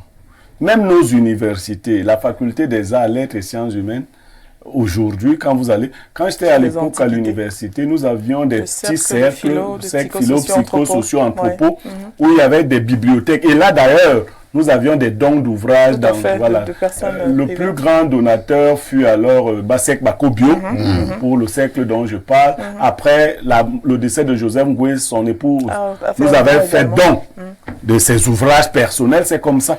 Mais les étudiants, pauvres dans la tête et pauvres dans les poches, avaient commencé à vider les dites bibliothèques de leurs ouvrages. En volant les livres. En volant les livres. Il y en avait même qui enlevaient des parties de livres. C'est-à-dire que quand ils ont... On enlève des Oui, il enlève une vingtaine de pages. Et puis, c'est aujourd'hui... des Camerounais, non? Il y a dans ça, il y a que quand la coopération française a laissé nos universités, l'État n'a pas repris les universités. Parce que l'écriture doit être déjà promue à partir des écrits de nos universités et redescendre. Et puis il y a autre chose que nous avons perdu aujourd'hui. Lorsqu'il vous a parlé de Mbia, peut-être le nom a été cité. Les grands écrivains aussi ont ce site particulier qu'ils peuvent utiliser des sobriquets ou des noms de plumes. C'est comme ça qu'on appelle ça en écriture. Et Zaboto n'est pas le nom de l'auteur. On se soucie moins de savoir vraiment qui est derrière que de voir ce qui est à l'intérieur. Ce qui est à l'intérieur. Tout à fait. Il y a pas, nos gens ne lisent pas. Vous entrez dans la maison d'un riche aujourd'hui, il a la bibliothèque pour l'ornement. Tout à fait. C'est un signe de civisme. Voilà, c'est. Mais pour montrer qu'il est élitiste. Si on ne lit pas, on est effectivement quelqu'un de diminué, d'atrophié. Tout à fait. Et pour lire, il faut aussi lire les ouvrages de son temps. Hegel disait, toute philosophie est fille de son temps. Vous ne pouvez pas vous cultiver en lisant les trucs qui vous disent qu'il y a un fleuve qui traverse Paris qu'on appelle la Seine. Bon, vous n'irez pas à Paris, la Seine, ça vous... On fondit. On doit vous dire comment le fond inonde souvent. On faut des trop sales. Oui, comment ça inonde souvent la poste centrale? On préfère lire les choses de la Seine. Bon, vous lisez la Seine. Et la Seine, c'est quoi pour toi? Dans ton mental, ça représente quoi? Moi, je pense que l'écrivain doit en priorité peindre la société dans laquelle il vit en s'ouvrant aux autres. Parce que si vous ne nous parlez pas de ce que nous ressentons, je n'ai pas encore lu Lueur brisée, je crois que je lirai après cette... Mais on peut imaginer qu'elle ne nous peint pas des choses qui se sont passées dans le platonisme, mais les choses que nous pouvons avoir vécues. C'est l'État qui doit faire la promotion de la lecture et de l'écriture. Si on faisait de la sociéladra, c'est comme ça qu'on appelle leur société là. Une société aussi, si elle était aussi captivante que la FECAFOOT, avec quelques milliards. Mais je crois que là-bas, il n'y a pas les milliards. Quoi. Merci beaucoup. Dieu merci, nous allons lire les messages ce matin. Hier, vous avez été sevré de ces messages parce que mon téléphone dernière génération avait quelques soucis. Cette fois-ci, on va lire. Alors, bonjour Perfecto. L'écrivain dans les régimes compliqués n'est glorifié que lorsqu'il fait les louanges du régime. Les gens sont tellement submergés par les problèmes que la lecture est le cadet de leurs soucis. La lecture est le plaisir des nobles. En Occident, quand on n'a rien à faire, on lit un livre. Perfecto, c'est aussi une affaire de culture. Vu les jeunes préfèrent Internet, les écrivains africains doivent beaucoup privilégier le e-book et aussi le vendre à un prix raisonnable. Entre acheter un livre de 2500 et acheter son kilo de riz, le Camerounais préfère son kilo de riz. Normalement, vu ce contexte, les autorités devaient aider les écrivains. Mais bon, comment avoir le livre Ezeka dans le train de la mort? C'est Franck depuis Emana qui envoie la préoccupation. Et Boto, comment avoir votre ouvrage Ezeka dans le train de la mort? Bon, c'est disponible aux éditions L'Harmattan. Même si tu pleures. Le gars va toujours se faire de l'argent. On connaît ça ton nom. Et puis, on peut l'acheter sur Amazon, etc. Même si j'aime pas le e-book. Bon, je vais peut-être dire, on va donner le grand frère Athéo est né de regretter, mais moi, lui-même, il vendait ses ouvrages. Oui, j'en ai. Ses ouvrages étaient dans sa malle à arrêt. Oui, j'en ai. Partout où il arrivait, il ouvrait sa malle à arrêt et il vendait ses ouvrages. On va peut-être communiquer un numéro à la fin pour l'achat. Bonjour les démineurs, j'ai un ouvrage intitulé Discours poétique sur le panafricanisme, bloqué en France par les éditions La Perle Noire. Après délivrance du contrat d'édition depuis septembre 2021, cette maison ne me répond plus. Que faire? Emmanuel Mwangue, depuis Bekoko à Dibombari. Est-ce qu'il a signé le contrat? Si oui, il peut dénoncer le contrat. S'il estime que le contrat lui est abusivement préjudiciable, il dénonce le contrat, il rompt le contrat et il continue avec son ouvrage. On vous a déjà répondu. Nous partons au 216. C'est la Tunisie. C'est la Tunisie. Bonjour, parfait, il y a ton plateau. Juste une petite question. Quel est le rôle d'un État? Je pense que sans population, on ne parlera pas d'État. Et si l'État ne peut donc pas s'occuper de sa population, je pense que cet État n'a pas sa place. La preuve, voilà le Maroc qui a eu un séisme dernièrement. L'État a donné 14 000 $ à chaque famille qui avait perdu sa maison. Mais on parle de séisme. Est-ce que les gens là sont allés habiter en Bankolo? Même s'ils étaient allés habiter en Bankolo, le Maroc aurait donné 7 000. C'est une catastrophe naturelle aussi. Autre message ce jour, je vous amène au plus 39, c'est l'Italie. Alors, que dit l'Italien de ce matin? Bonjour perfecto à la jolie dame et aux autres. Ne commence pas. Il faut que le gouvernement et tous ses affiliés s'arrangent à ce que personne ne puisse plus construire dans une zone supposée à risque, qu'on délimite même ces zones avec des plaques marquées interdiction de construire. La Maison Blanche va-t-elle aussi être démolie? Concernant, c'est quoi la Maison Blanche? C'est celle qui n'est pas noire. Voilà, rouge. C'est la maison qui a la peinture blanche. Concernant la dénonciation, c'est très grave ce que dénonce Bernardo et ça ne surprend personne concernant ces hôpitaux de référence. Une de nos grandes personnalités a une grande clinique en Allemagne. Il faut y faire un tour pour apprécier le niveau du standing là-bas. Bon, avec l'argent d'une seule évacuation d'une de nos hauts responsables, on peut équiper de beaucoup certains hôpitaux et les rendre plus soigneux. J'espère qu'on arrivera aussi au livre audible. Voilà. Autre message ce jour, c'est le 240. Et là, c'est la Guinée équatoriale. Que dit l'équato-guinéen? Pour le thème du jour, mon père disait souvent qu'il y a des choses que pour les faire, il faut ne plus avoir faim. Alors, il est impossible qu'on ne puisse pas se nourrir et chercher le livre à lire. C'est le fait que la société croupisse sur le poids de la misère qui fait en sorte que nous négligeons la lecture étant donné que nous devons acheter pour lire car le livre n'est pas gratuit. Nous sommes à la maison, c'est férié, anniversaire de l'indépendance de la Guinée équatoriale. Bon, c'est un prétexte. Alors, moi, je pense que justement, on a faim parce qu'on ne lit pas assez. Peut-être que si on lisait mieux... Non, moi, je suis de une pratique. C'est-à-dire que en lisant le livre, je peux mieux penser mon développement aussi. Bien sûr. On ne lit pas beaucoup. C'est pour ça que nous sommes si pauvres. Bonjour, parfait. Très heureux de vous retrouver ce matin. Monsieur Niemek est vraiment le seul consultant qui nous reste. Très belle analyse de sa part en ce qui concerne la dénonciation. Je fais confiance à mon frère Basson qui a sûrement des preuves de ce qu'il dénonce. Tout va mal au Cameroun, tout. J'aime beaucoup la présence de monsieur Eboto sur votre plateau. Très beau quatuor. Aïssi Niemek, Basson et Boto. C'est le Cameroun qui avance. Bien des choses à la charmante dame sur le plateau. C'est Simon Marius Mba depuis Yaoundé. Mais une femme est intelligente, tout ce que vous trouvez à dire, c'est qu'elle est jolie. Elle est jolie. C'est un problème quand même. Il faut lire. C'est du sexisme ça en fait. Le feu Mugabe avait répondu à votre question. Lorsqu'on lui a dit un jour, vraiment, quand vous voyez une femme, il faut vous intéresser à sa valeur intrinsèque. Voilà. Mugabe a dit, moi je n'ai pas les lunettes d'infrarouge. Son physique. Ce qui m'intéresse, c'est que j'ai vu une femme bien ronde, bien jolie, ainsi de suite.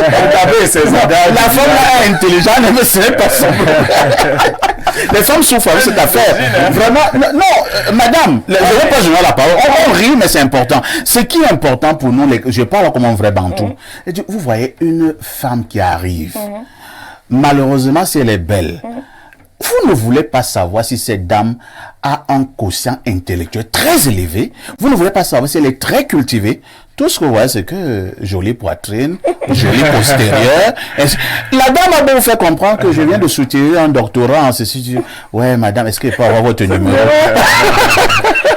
Oh, vous souffrez. Bon, je ne sais pas, c'est de la souffrance. Ça fait quand même plaisir quand vous dites que vous êtes belle. Ça fait plaisir. Tout comme je vous dirais que vous êtes très élégant. Voilà. Non, mais je pense je réajuste mon costume. La valeur... ma valeur, je n'ai pas besoin que quelqu'un me la donne, quoi. Je sais ce que je vaux. Donc, si c'est ce qu'il a envie de dire, bah, Dieu grand bien lui fasse. Alors, vous gardez le microphone, c'est pour continuer dans le débat. Hein. L'écrivain camerounais vit-il de son art? Non. Et pourquoi? Mais parce que, comme il le disait tout à l'heure, c'est pas bien organisé. De toute façon, qui vit de quoi dans ce pays? Qui vit de Est-ce son que le travail journaliste vraiment? vit de son Est-ce que le travail? journaliste vit de son Mais travail? il y en a Là-bas, qui même, vivent c'est du plus vol. grave. Bon, ça c'est le vol, c'est autre chose. Quand on travaille vraiment, est-ce qu'on travaille à la sueur de son front? Est-ce qu'on vit vraiment de ce qu'on a au Cameroun? Moi, je pense que on peut trouver des moyens. C'est pour cela qu'à cause de cela, à cause du livre seul, je me rends compte, je suis nouvelle dans le domaine, mais le peu de temps que j'ai mis là-dedans, je me rends compte que je comprends pourquoi certains se transforment en influenceurs. Je n'ai pas envie de le devenir. Je mets entre guillemets, vous voyez très bien de quoi je veux parler. Parce que en réalité, le livre, normalement, comme il le dit, il devrait l'avoir écrit. Seulement par ses écrits, on devrait l'acheter, un peu comme j'achèterais une bouteille de Fanta, par exemple, sans publicité. Un peu comme j'achèterais un vêtement. J'ai pas besoin que le vêtement vienne à moi. Je vais à la boutique et puis j'achète mon vêtement. Mais là, tu es obligé de faire de la pub qui est extra. Et même dans les nouvelles formes de communication, on te dit non, si tu crées un blog pour vendre ton livre, il faut que tu parles d'autre chose, il faut que tu... C'est un peu compliqué. Donc du coup, quand tu vas rester puriste, c'est un peu compliqué. J'espère que je ne plongerai pas. En tout cas. Merci. Et Boto, on va être un peu plus pratique. Qu'est-ce que j'entends par pratique ici? Certains vous diront de temps en temps, ouf, le livre coûte cher, ainsi de suite, ainsi. Effectivement, nous avons des ouvrages parus au Cameroun, écrits par des Camerounais. Un ouvrage 20 000 francs, 15 000 francs. 50 000. 50 000 francs, un ouvrage. Alors, pour le Camerounais normal, il peut acheter un ouvrage à 20 000, à 30 000. Cher quand même. C'est cher parce que les ouvrages qui passent par des maisons d'édition, c'est la maison d'édition qui fixe le prix. Tout à fait. Vous voyez. Tout à fait. Et les maisons d'édition vont vous dire qu'elles impriment à l'étranger. Le livre prend l'avion ou le bateau pour arriver. Ils vont vous taxer tout ça. Ils mettent tout ça dans le prix. Vous voyez. Donc, à un moment donné, on se retrouve avec un livre qui est très cher. Souvent, même l'écrivain veut vendre son livre moins cher, mais il ne peut pas parce qu'il est lié par un contrat. Et le contrat stipule que, voilà. Pourquoi est-ce qu'on ne peut même pas vivre notre... Elle en a parlé. Vous voyez que vous signez un contrat où on vous dit qu'on commence à vous verser votre argent de vente de livre un an après. C'est-à-dire, vous publiez votre livre, faites la dédicace en 2022. La maison d'édition commence à vous verser votre argent à partir de 2023. Et c'est eux qui vous disent que, bon, j'ai vendu tel nombre. Et voilà, donc, tes dividendes, tu as droit à 15%. Et vous n'avez aucun moyen de contrôle. Vous allez faire comment? Vous avez signé un contrat parce que, vous savez, malheureusement, lorsque vous sortez votre premier roman, votre premier livre, votre simple plaisir, c'est d'écrire et d'être publié. Vous voyez un peu? Donc, ils en profitent pour abuser donc des écrivains. C'est à partir du second, du troisième que vous devenez un peu plus intelligent et vous commencez à faire comme, vous pensez à faire comme un Ateba Yene par exemple faisait. Mais Ateba Yene quand même, de son vivant, il ne cessait lui-même de s'en vanter. Il disait que ses ouvrages lui ont donné beaucoup d'argent et parlait en termes de millions. Justement parce que lui, il imprimait ses livres lui-même. Dans des imprimeries et il les vendait lui-même. Il avait le contrôle. Est-ce qu'il ne faut pas aussi dire, Boto, gardez le micro, que si les ouvrages, je dis si, les ouvrages des Boto étaient, on les cherchait, il faisait courir, c'est peut-être parce qu'il avait aussi un style. Il avait également certains sujets qu'il lui avait choisi d'aborder. Oui, ça aussi. C'était un peu un style. On peut donner le titre d'un ouvrage de Ateba Yene, le pays organisateur. Non, ça c'est rien. Le Cameroun sous la dictature des loges, des sectes, du magico, et des réseaux. Quand vous voyez dans un titre comme cela, le Cameroun sous la dictature des sectes, des loges et du magico anal. Magico anal et des réseaux mafieux, j'ai l'ouvrage. C'est sensationnel. C'est quand même assez fort. Vous ne allez pas mettre ça dans le titre. Non, parce que vous voulez voir vivre vos enfants. Non, parce que quand même, n'a pas vu grandir ses enfants. Mais moi, je dois quand même dire quelque chose. Je m'en voudrais de ne pas le dire. Vous voyez. Dans l'écriture, il y a les romanciers. Elle est romancière. Oui. C'est un peu comme les attaquants dans une équipe de football. Ouais. C'est la crème. Vous voyez, parce qu'un romancier, c'est quoi? C'est quelqu'un qui communique avec les dieux. Ouais. Il a une inspiration pratiquement divine. C'est même ça. C'est un art au-dessus des essais. C'est-à-dire, nous, en tant qu'on se connaît, les romanciers... Est-ce que vous ne vous cachez pas dans vos histoires là? Oui, mais vous voyez donc que quand vous avez... Vous êtes dans vos communications avec les dieux. Personne n'achète votre ouvrage. Mais le titre, un seul ouvrage d'Atebiyene, il te dit qu'il a vendu 100 000 exemplaires. Et là, les millions. C'est un peu comme les musiciens. Les musiciens également, c'est un peu pareil, vous voyez. Ouais. C'est-à-dire que c'est une inspiration divine, vous voyez. Donc, au final, quand vous achetez une œuvre d'un romancier, est-ce que ça devrait avoir un prix? Vous savez, moi j'ai fait une... Et c'est pour chuter, hein. Pour On va passer la parole j'ai au fait jour. une analogie tout à l'heure, on fait une comparaison tout à l'heure entre le livre et le sexe. Ce n'est pas loin. C'est-à-dire, moi je suis pas pour le e-book. C'est-à-dire, il y a un plaisir particulier à toucher le livre, à le lire dans sa chambre. Généralement, on lit quoi? Dans sa chambre, la nuit, avant de dormir. Vous voyez? C'est un plaisir, c'est aphrodisiaque carrément. Aphrodisiaque. Ah oui. Je peux dire quelque chose. Ah oui, allons-y, Je suis d'accord avec éternel. toi, hein. Ils sont peut-être la même génération, je sais pas. Mais les plus jeunes, s'il faut les habituer à la lecture. Aujourd'hui, ils ont ce qui leur procure du plaisir sexuel, c'est... vous voyez. Ah, Facebook, Ah oui. WhatsApp, Donc, il y a même Instagram, des plateformes, de il y a des pornographie. livres. Bon, de livres. De livres. Je veux dire que le plaisir, on l'obtient en fonction de la génération. Donc, le livre physique, moi, il me fait plaisir. Mais un plus jeune, moi, mon problème, c'est que qu'on initie les plus petits, les plus jeunes à la lecture. Mais madame, s'il faut aller sur un conseil, hein, Oui. recommandons le livre physique. Le livre physique. Personnellement, moi, j'ai mon crayon quand je lis. Oui. Je souligne ce qui est marquant. Oui. Et ça reste là. 20 ans après, ça reste là. Je suis d'accord. Quand on lit en ligne, parfois, il y a des choses qu'on peut Le problème, oublier. c'est Il faut vous qui avez recommander ce souci. le livre physique. Imaginez un enfant de 11 ans, de 5 ans. Moi, mes filles, elles ont été initiées à la lecture à 2-3 ans. Dès qu'elles ont commencé à parler. Oui, je lis et puis elle écoute. Donc ça fait en sorte qu'elle s'est habituée. Après, il y a eu l'application, parce qu'elle ne voulait pas toucher le livre, ça ne l'intéressait pas. Je l'ai laissé entrer dans les applications. Il y a des applications, je ne vais pas en faire la pub ici, mais il y en a qui sont disponibles et gratuites. Donc pour les enfants, elle lit dessus les mangas, et puis après elle a touché le livre. Je veux dire que l'un n'exclut pas l'autre. Au contraire, ils sont complémentaires. Dans cet environnement où nous sommes aujourd'hui, on n'a pas le choix. Parce que l'objectif, c'est de fabriquer des consciences et de les former. Vraiment, en 2 secondes, Oh là là. en 2 secondes, juste pour dire que, mais le problème que connaît le livre au Cameroun n'est pas qu'un problème camerounais, c'est un problème mondial. Mondial, voilà. Vous voyez, même en France, il y a ce problème.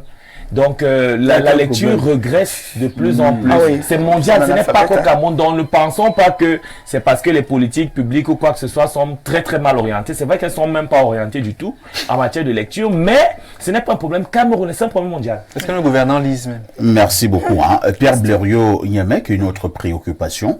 Nous sommes là depuis le début de ce programme. Nous sommes seulement là en train de vanter le livre, les bienfaits du livre, le bonheur que nous avons en lisant et que sais-je encore. Entre-temps, est-ce qu'il n'y a pas également des livres qui peuvent aliéner? Bien sûr. Comme partout. Ils vous ont fait une allégorie en comparant le livre au sexe, bien évidemment. Dans son érection, Comment ça? c'est le verbe qui vient de Tout à fait. Dirigé. le livre peut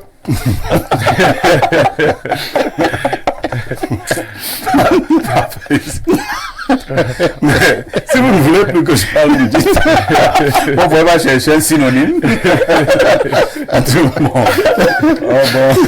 Je ne sais pas si vous aimeriez le synonyme.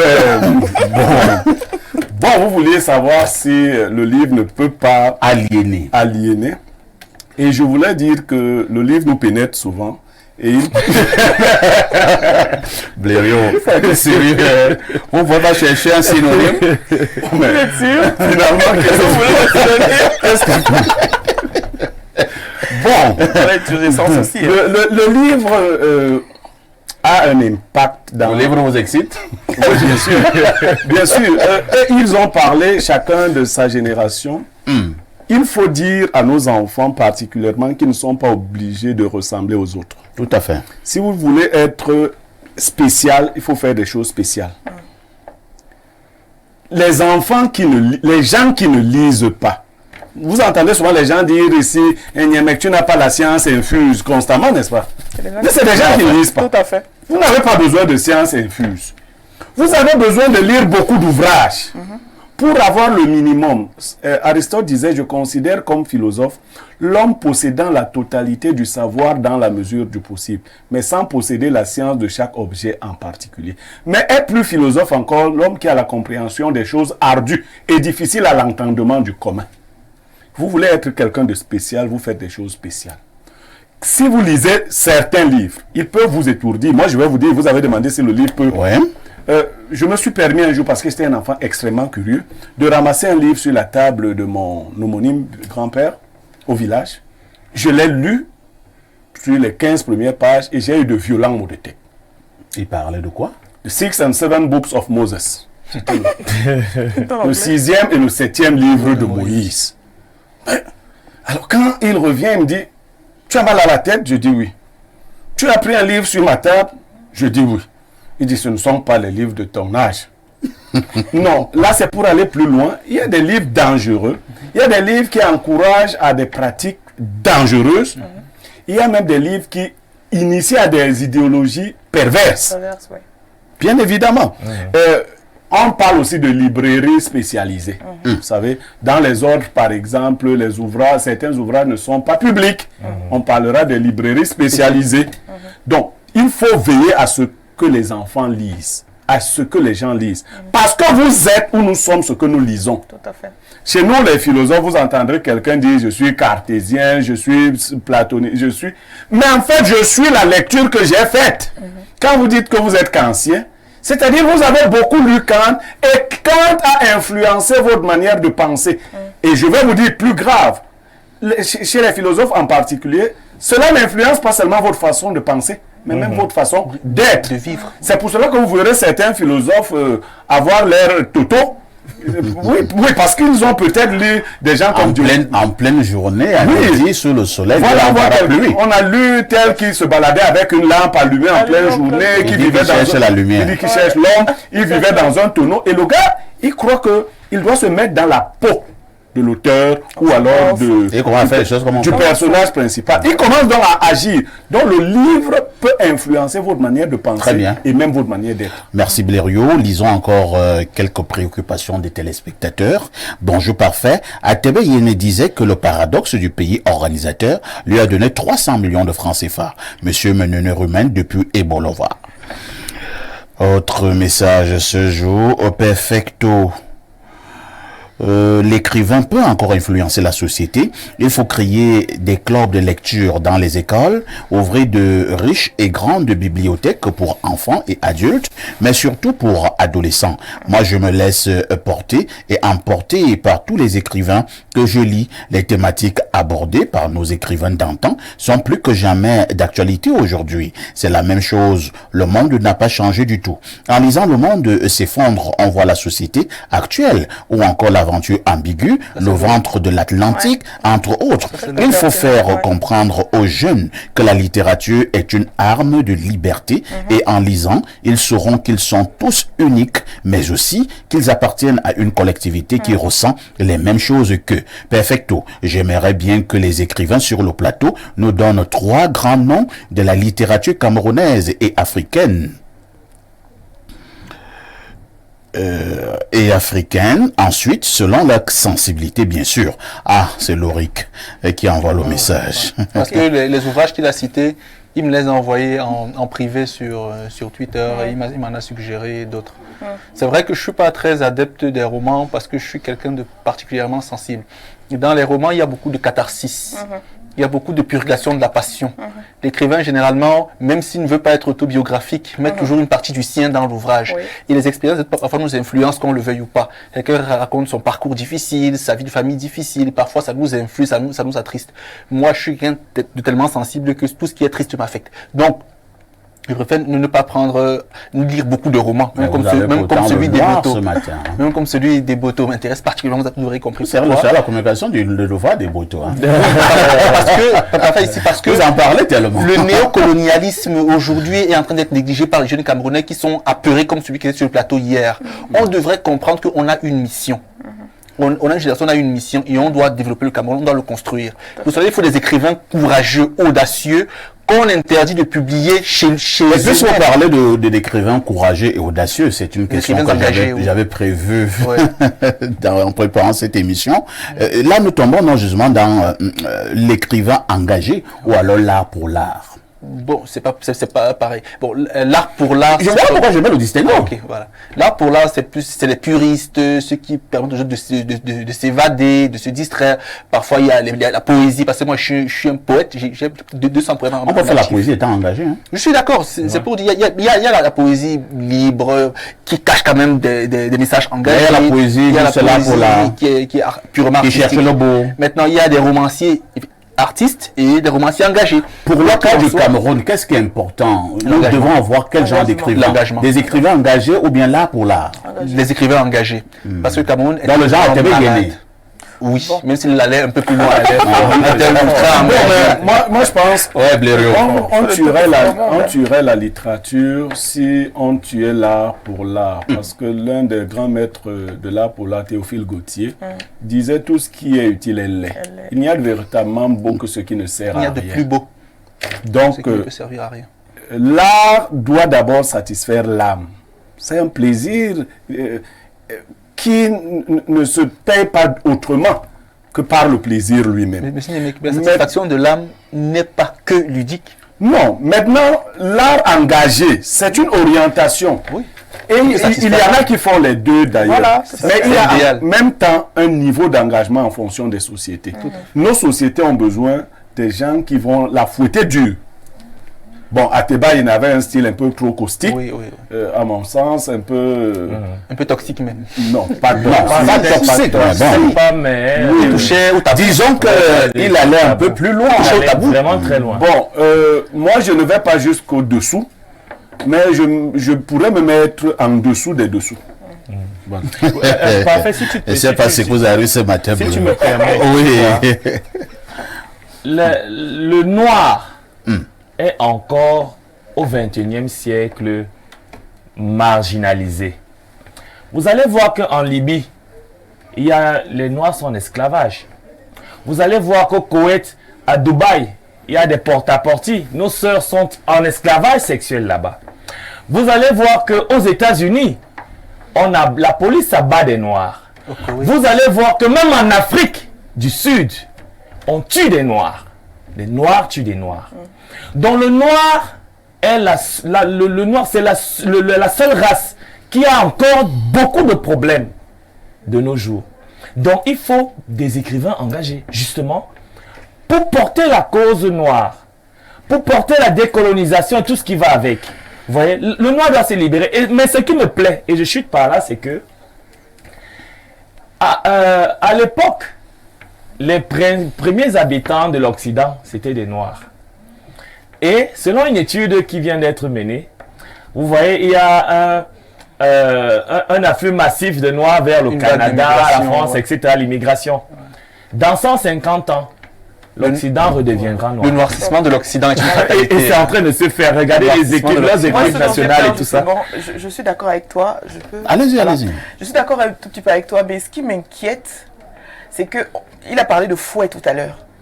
Il a parlé, toi tu as parlé du fait qu'il fallait booster les Africains. Non, on devait les décoloniser. C'est le terme que tu as utilisé. Moi, peut-être je parle de la façon dont ils doivent être décolonisés. Je pense que l'Africain doit s'aimer d'abord lui-même. Madame, si vous permettez, l'éveil de la conscience d'abord. Oui, c'est ça. Notre niveau de conscience sociale est bas, comme il le répète souvent sur le plateau. Par l'écriture, donc par le littéraire engagé, il élève le niveau de conscience, il peint un monde réel, il peint un monde idéal, il conduit à ce qu'on parte du réel vers l'idéal, du réel qui est fataliste, qui est fatal, vers l'idéal, et donc il draine des masses. Tout à fait. Pour ça, il faut que les jeunes à lire et à comprendre ce qu'ils lisent, à s'intéresser. Et c'est pour cela que moi, je lis beaucoup d'ouvrages de différentes natures, et j'incite les jeunes Camerounais à lire davantage d'ouvrages. Parce que quand on lit, on s'éveille, on s'éduque, on se forme. Qu'on arrête un peu les pornos, les OnlyFans, les trucs comme ça. C'est vrai, les pornos, on éduque aussi. Éduquer à quoi? Éduquer à quoi? Les pornos. Enfin, ici, quand on est fort, on fait les affaires, ça n'éduque rien. C'est quoi l'expérience?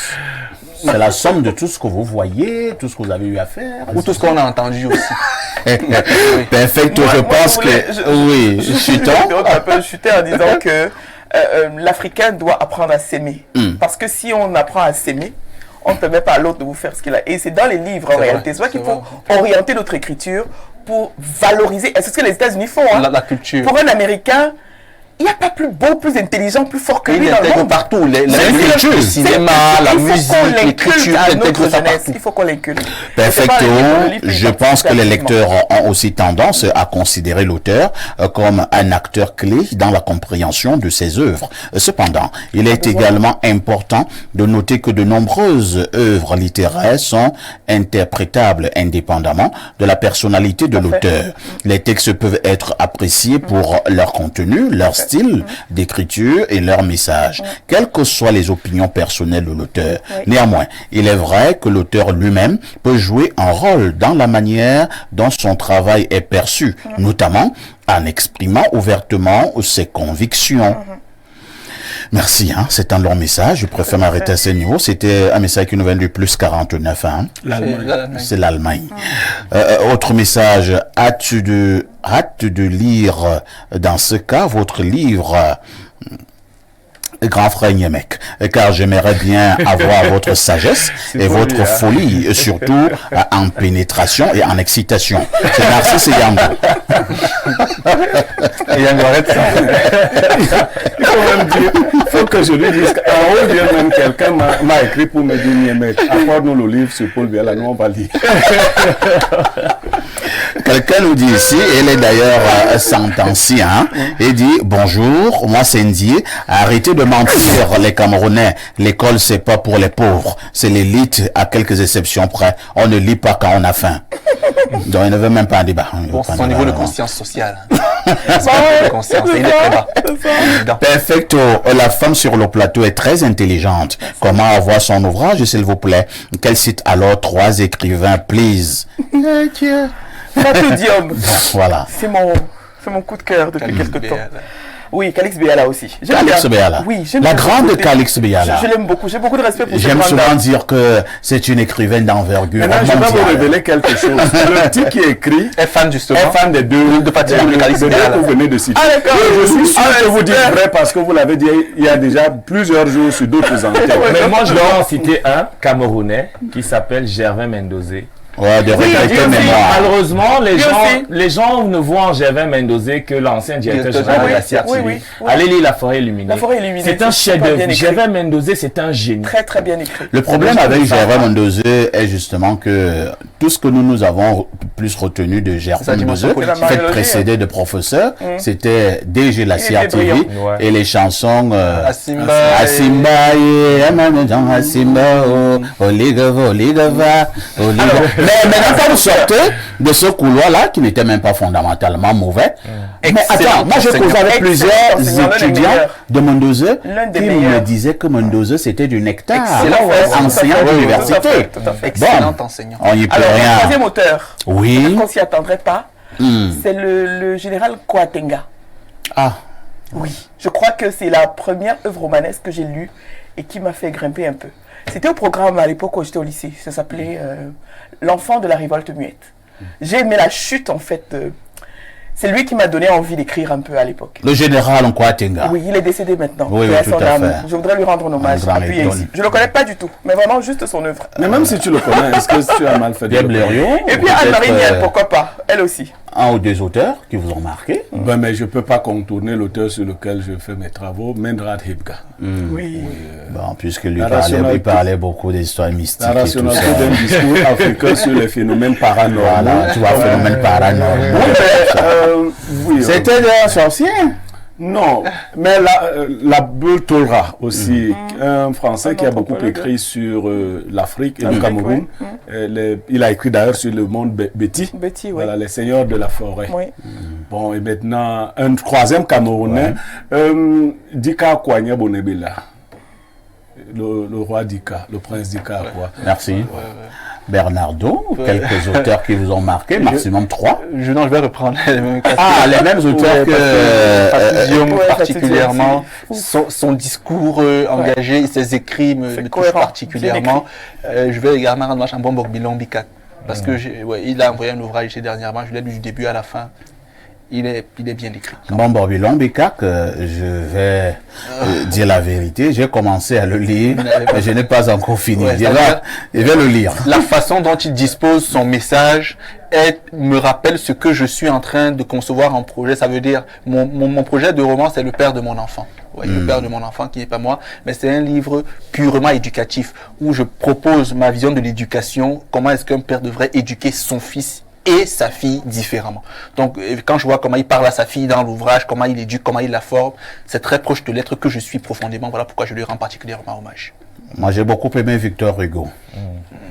Ouais, l'ancien français, c'est pas très facile.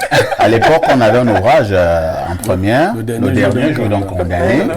J'avais beaucoup aimé aussi René Dumont, L'Afrique noire est mal partie. Ce qui m'a beaucoup amusé avec René Dumont est que lorsqu'il a sorti cet ouvrage, ça a créé un tollé. S'il venait en Afrique, on pouvait l'égorger. Mais 10 ans plus tard, il a sorti un autre ouvrage. Il a dit l'Afrique étranglée. Quelle témérité. Bon, comme il faut aussi citer un Camerounais, c'est pas pour dire qu'il n'y a pas de brillants Camerounais. Il y en a des très brillants. J'ai aussi aimé Joseph Ngoué. Et Bénézer Ndiomoué, vous Joseph Ngoué. La croix du Bénézer Ndiomoué. La médiocrité à l'excellence. De toutes les façons, nous rendons hommage ce matin à tous les grands écrivains camerounais. À Madame Gossi. Nous rendons hommage ce matin à David Renaud Eboto, qui a donc un ouvrage sur le marché dans le train Ezeka dans le train d'amont. Nous rendons également hommage à une dame, surtout que c'est une dame, ce n'est pas facile, Éternelle Niki Ngossi, qui vient de mettre sur le marché du livre justement un nouvel ouvrage intitulé Lueur brisée. Le numéro Eboto 691 65 84 66. Mais le roman qui m'a donné l'envie d'écrire, c'était Flamme et fumée. Ah, ça c'est Henri Bandolo. Henri Bandolo. Du nectar. Un nectar. Nous allons donner quelques contacts pour avoir votre ouvrage, Éternel. Mon compte Facebook, écrivez-moi une box dessus. Parce que j'ai donné mon numéro la dernière fois, c'était pas drôle après. Donc je m'abstiendrai cette fois-ci. Je préfère simplement dire que la rediffusion de ce programme, c'est tous les soirs à partir de 22h30. Avec tout ceci, que faites-vous encore ailleurs?